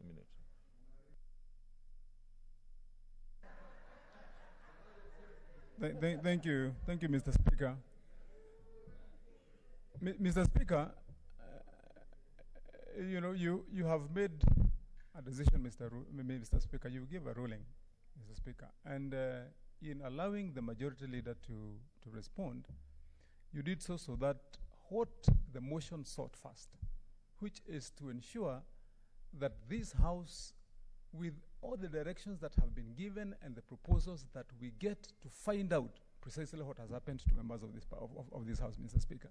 And that now is the mood of the House. That is what we must do within the next 1 hour as agreed, Mr. Speaker. Now, if Mr. Speaker, you allow that other matters be introduced, and all of us are clear in our minds, Mr. Speaker, parliamentary democracy is underpinned in the words of Voltaire, that I may not agree with what you say, but I will defend to death your right to say it. What's your point of order? That is clear to all of us, Mr. Speaker. If we do not allow the majority leader to finish what he's saying, and then we embark on what we have to do, as you directed, Mr. Speaker, then all of us who come up with other points of orders, we have other issues we can also raise.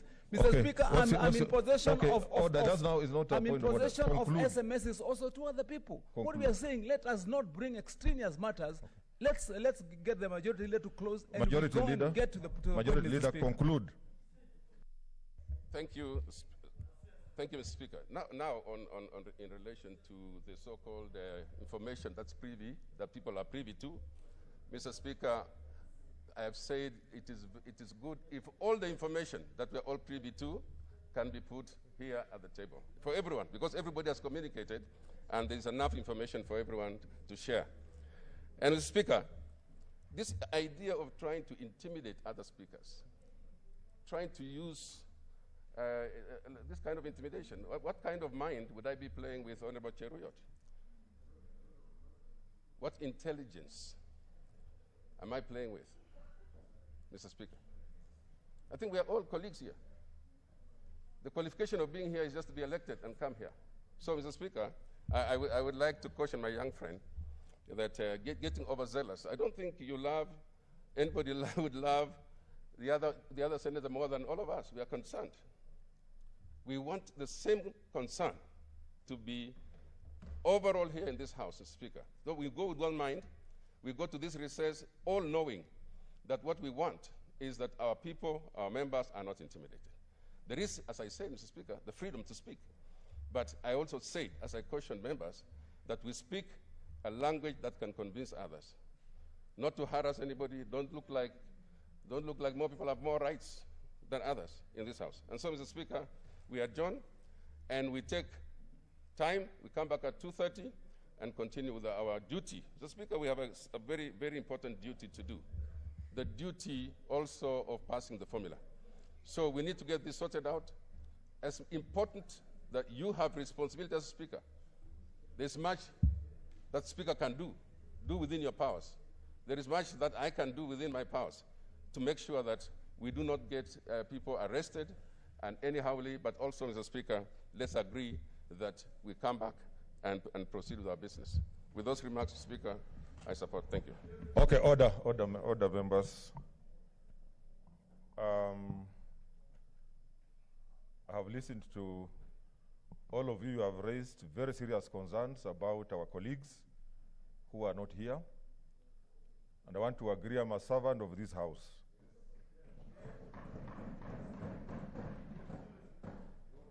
Being the whole House, I'm a servant of the Senate of the Republic of Kenya. And when one of us is mistreated or is in the circumstances that our colleagues find in, we must stand together as a team. Therefore, I'm directing the chair of the Security Committee to convene immediately after this and get all concerned parties to give us information on the whereabouts of the 3 senators and report back at 2:30 the progress of where our colleagues are. I now put the question, which is that the debate be now adjourned. As men are of that opinion, say aye. Aye. As men are of the contrary view, say nay. The ayes have it.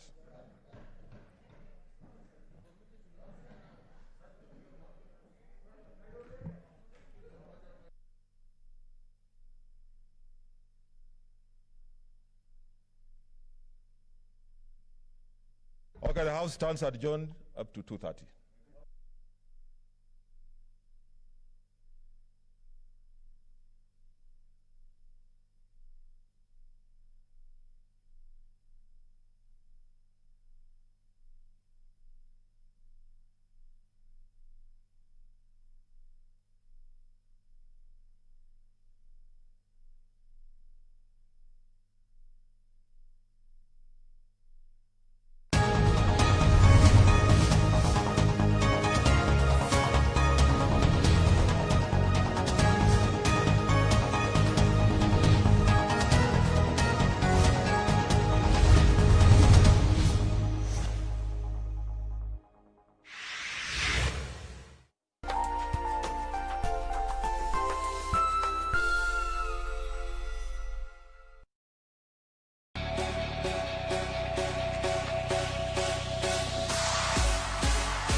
Gear up and maintain a healthy, fit and active lifestyle right there at home by keeping up with Gear Up on Channel 1, 5:30 to 6 a.m. Monday to Saturday. Gear up every day for every moment, and remember to stay home and keep safe.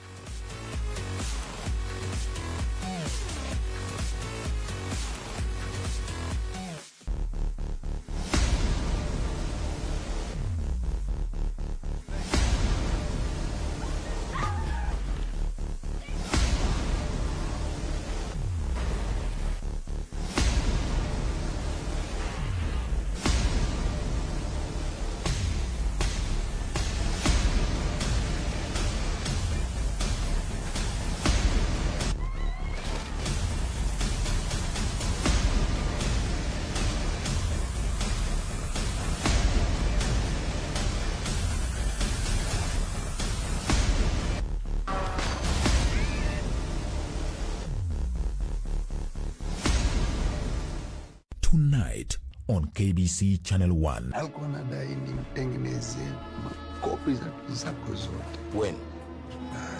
Juzi kwanza nilikuwa na cheki na wewe. Dad was your father. That's all that matters. It was enough when he was alive, it's enough now. Why do you want to find a replacement? Who here would still fight for this gym if Abasi offered a brand new 4x4 in his own Friday night fights? Whatever it is Abasi has on He has nothing over my head. You are taking the heat quietly. After everything we did to make it a success, to make it ours, you're gonna let him just come in and take half the pie? This is starting to sound like a lecture, and I am done with it.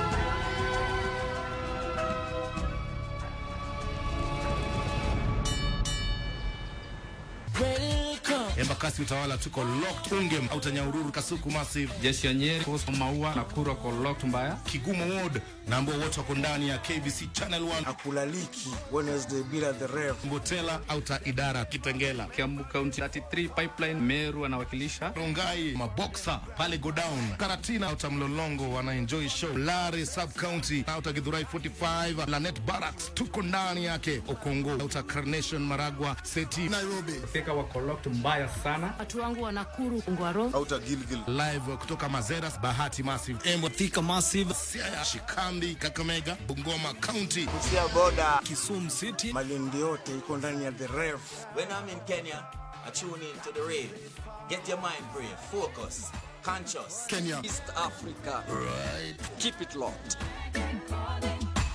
Calling out to every Ghana.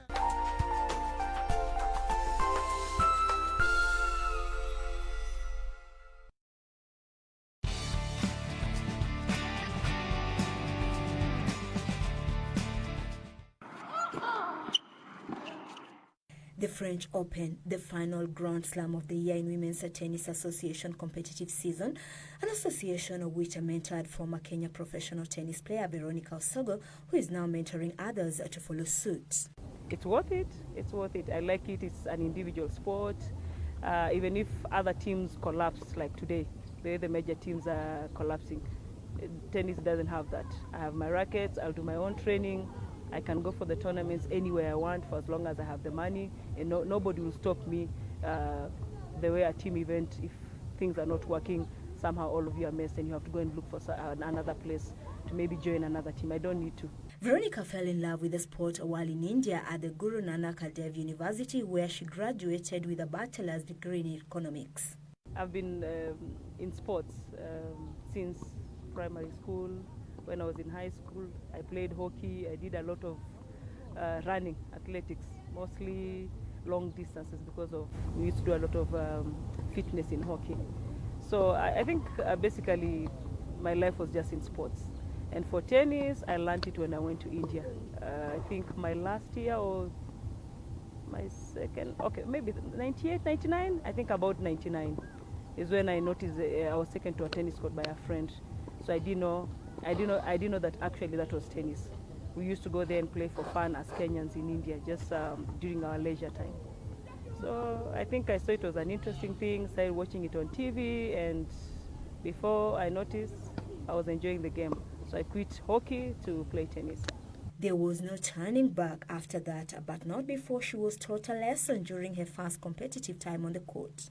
I didn't even know there was tennis in Kenya. I used to play at Railway Club. Then I bumped into a friend in town who told me, there's more tennis, a place called Nairobi Club, maybe you can just come and find out. Actually, Nairobi Club and public service.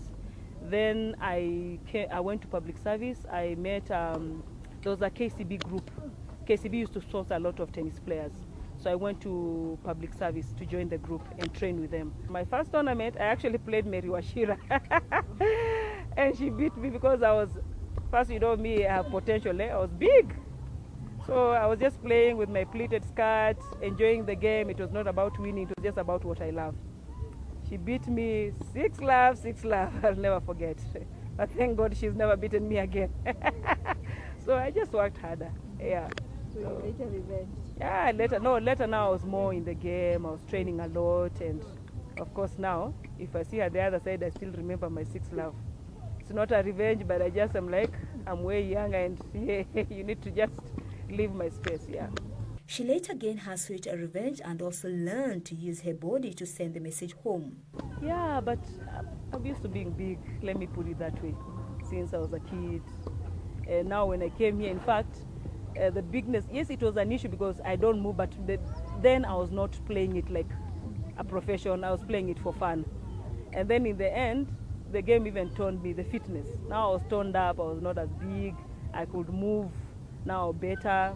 Then I just realized, since if I have to play this game, then I have to cut my weight. So I did a lot of fitness and a lot of stretches to be flexible, yeah. So in the long run, it was to my advantage because if you brought the ball to my feet, nikukalia tu na kuipiga. That's it. There's no rallying there and power shot. I just try to take advantage of my weight when they put the ball where I am. Naitandika. That is the fun of having power and just you taking advantage of your body weight. She featured in regional and continental tennis circuits across Africa, where she triumphed in the doubles. I won in Sudan. We won the doubles with Otula. We won doubles in Ethiopia. We won some doubles in Ethiopia and Burundi. Yeah. So there are some places you just go, because now the singles, nilikuwa nalemewa sana. You know, they're just like, if it's Vero, we'll keep this ball very slow, because if it's too fast, you'll work on it. But the double somehow had an upper hand, because I was good in serving. I didn't have a problem, but I had a problem with the net game. So when it came to serving, I was okay. At the net game, I would struggle, but somehow I'd just get a few of the titles and I'm out there. And that served her well too, while donning the national team colors. My best moment is when I qualified for Fed Cup. And this time, I mean, for me, the other time, it was not easy. Like, you'd struggle to be in the team. And the next Fed Cup, I didn't even struggle. We used to come here with my friend Caroline. We'd train every morning. And then the federation had put in a team to go for Fed Cup. But now they were not seeing people training. We were the only 2 people training. So one time you're on the tennis court and the chair lady comes and says, you know what, next week you guys are going to Egypt, give us your passports, we look for the visa, and you're in the team. No sweating. I didn't do anything. Those other days you're struggling for it. And I felt that was a good moment for me. I liked going to Egypt, but I was not happy because I was not at my best. It's not that I had trained. You go and play because you've been somewhere on the tennis court. That was one of my best moments. The former professional tennis player also graced the 2011 All-Africa Games after being heartbroken in the previous edition. I did a lot of money circuit. We used to go all the way to South Africa, Mozambique, Lesotho. I mean, down south and eastern side, we used to go by road, you know, bus, train, anything, sleep anywhere for as long as we could play. And that already gave me a lot of exposure. Then from there, I came back. We'd come to Kenya and still play some tournaments. We'd go for Fed Cup trials that I could not qualify. We'd go for all African games. You're in the team, yet you're out of the team. So actually my lowest moment is when I trained like 3 months of no allowance, waking up early in the morning. We were actually going to the all African games in Nigeria. And then the coach knew we were training, the team manager knew we were training, everybody knew we were training. Then we went to Safari Park and then we played the trials.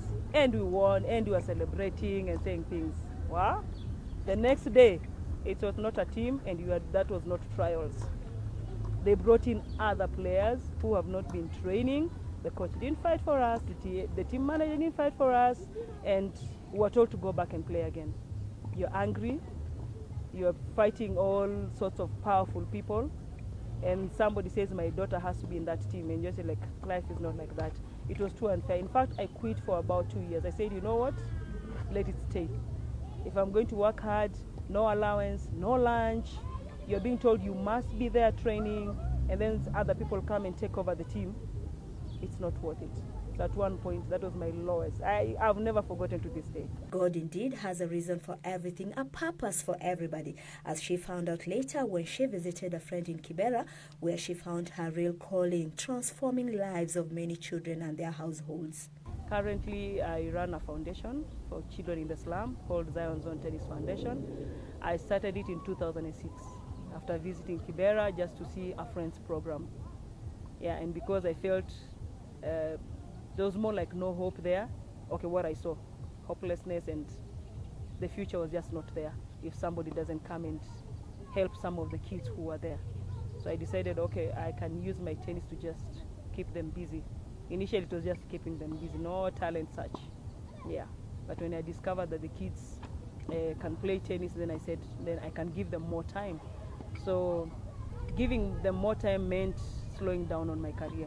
So actually, from 2009, it was more of the kids coming in, going for competition, and I'm also training. I need money to sustain the kids. So at one point, it just couldn't work. I thought the future is more for them, not for me. So I can start teaching them tennis and now nurture talent and spend more time with them, expose them to tournaments in different places. So here I am 11 years later. Veronica Osogo not only became their coach, but a mentor who's prepared to fight for their rights to propel them to greatness. With the kids, you have to learn to be positive because they are used to negative things back in their community. Now, when the kids, I started bringing them to the club, it was the same thing. Why are these kids using these toilets? Why are they showering here? Why are they working at these specific places? All these children, I just asked the guys, what's your problem? These are kids like any other children. They're in the slum because that's where they were brought up. The parents brought them. I mean, they were raised there. Walizaliwa huko. Hakuna mali pengine. That's just the difference. So why are you people isolating these children? When they want to eat something, there's one time one of the club we've been told, and then mkulio chakula yenyu huko nje. And I'll be like, okay, if you're gonna chase my children out, even me, I'll go and sit by the roadside. And by the roadside, people will just see us there. Tumekaa tu na mikate zetu na maziwa, because somebody in the club just feels these kids are just not worthy to be in the club. So with time, the kids would ask me, and sometimes when you're angry, like, wanatuonea, But now with time, I started changing the statement. I said, oh, you know, you guys, you're now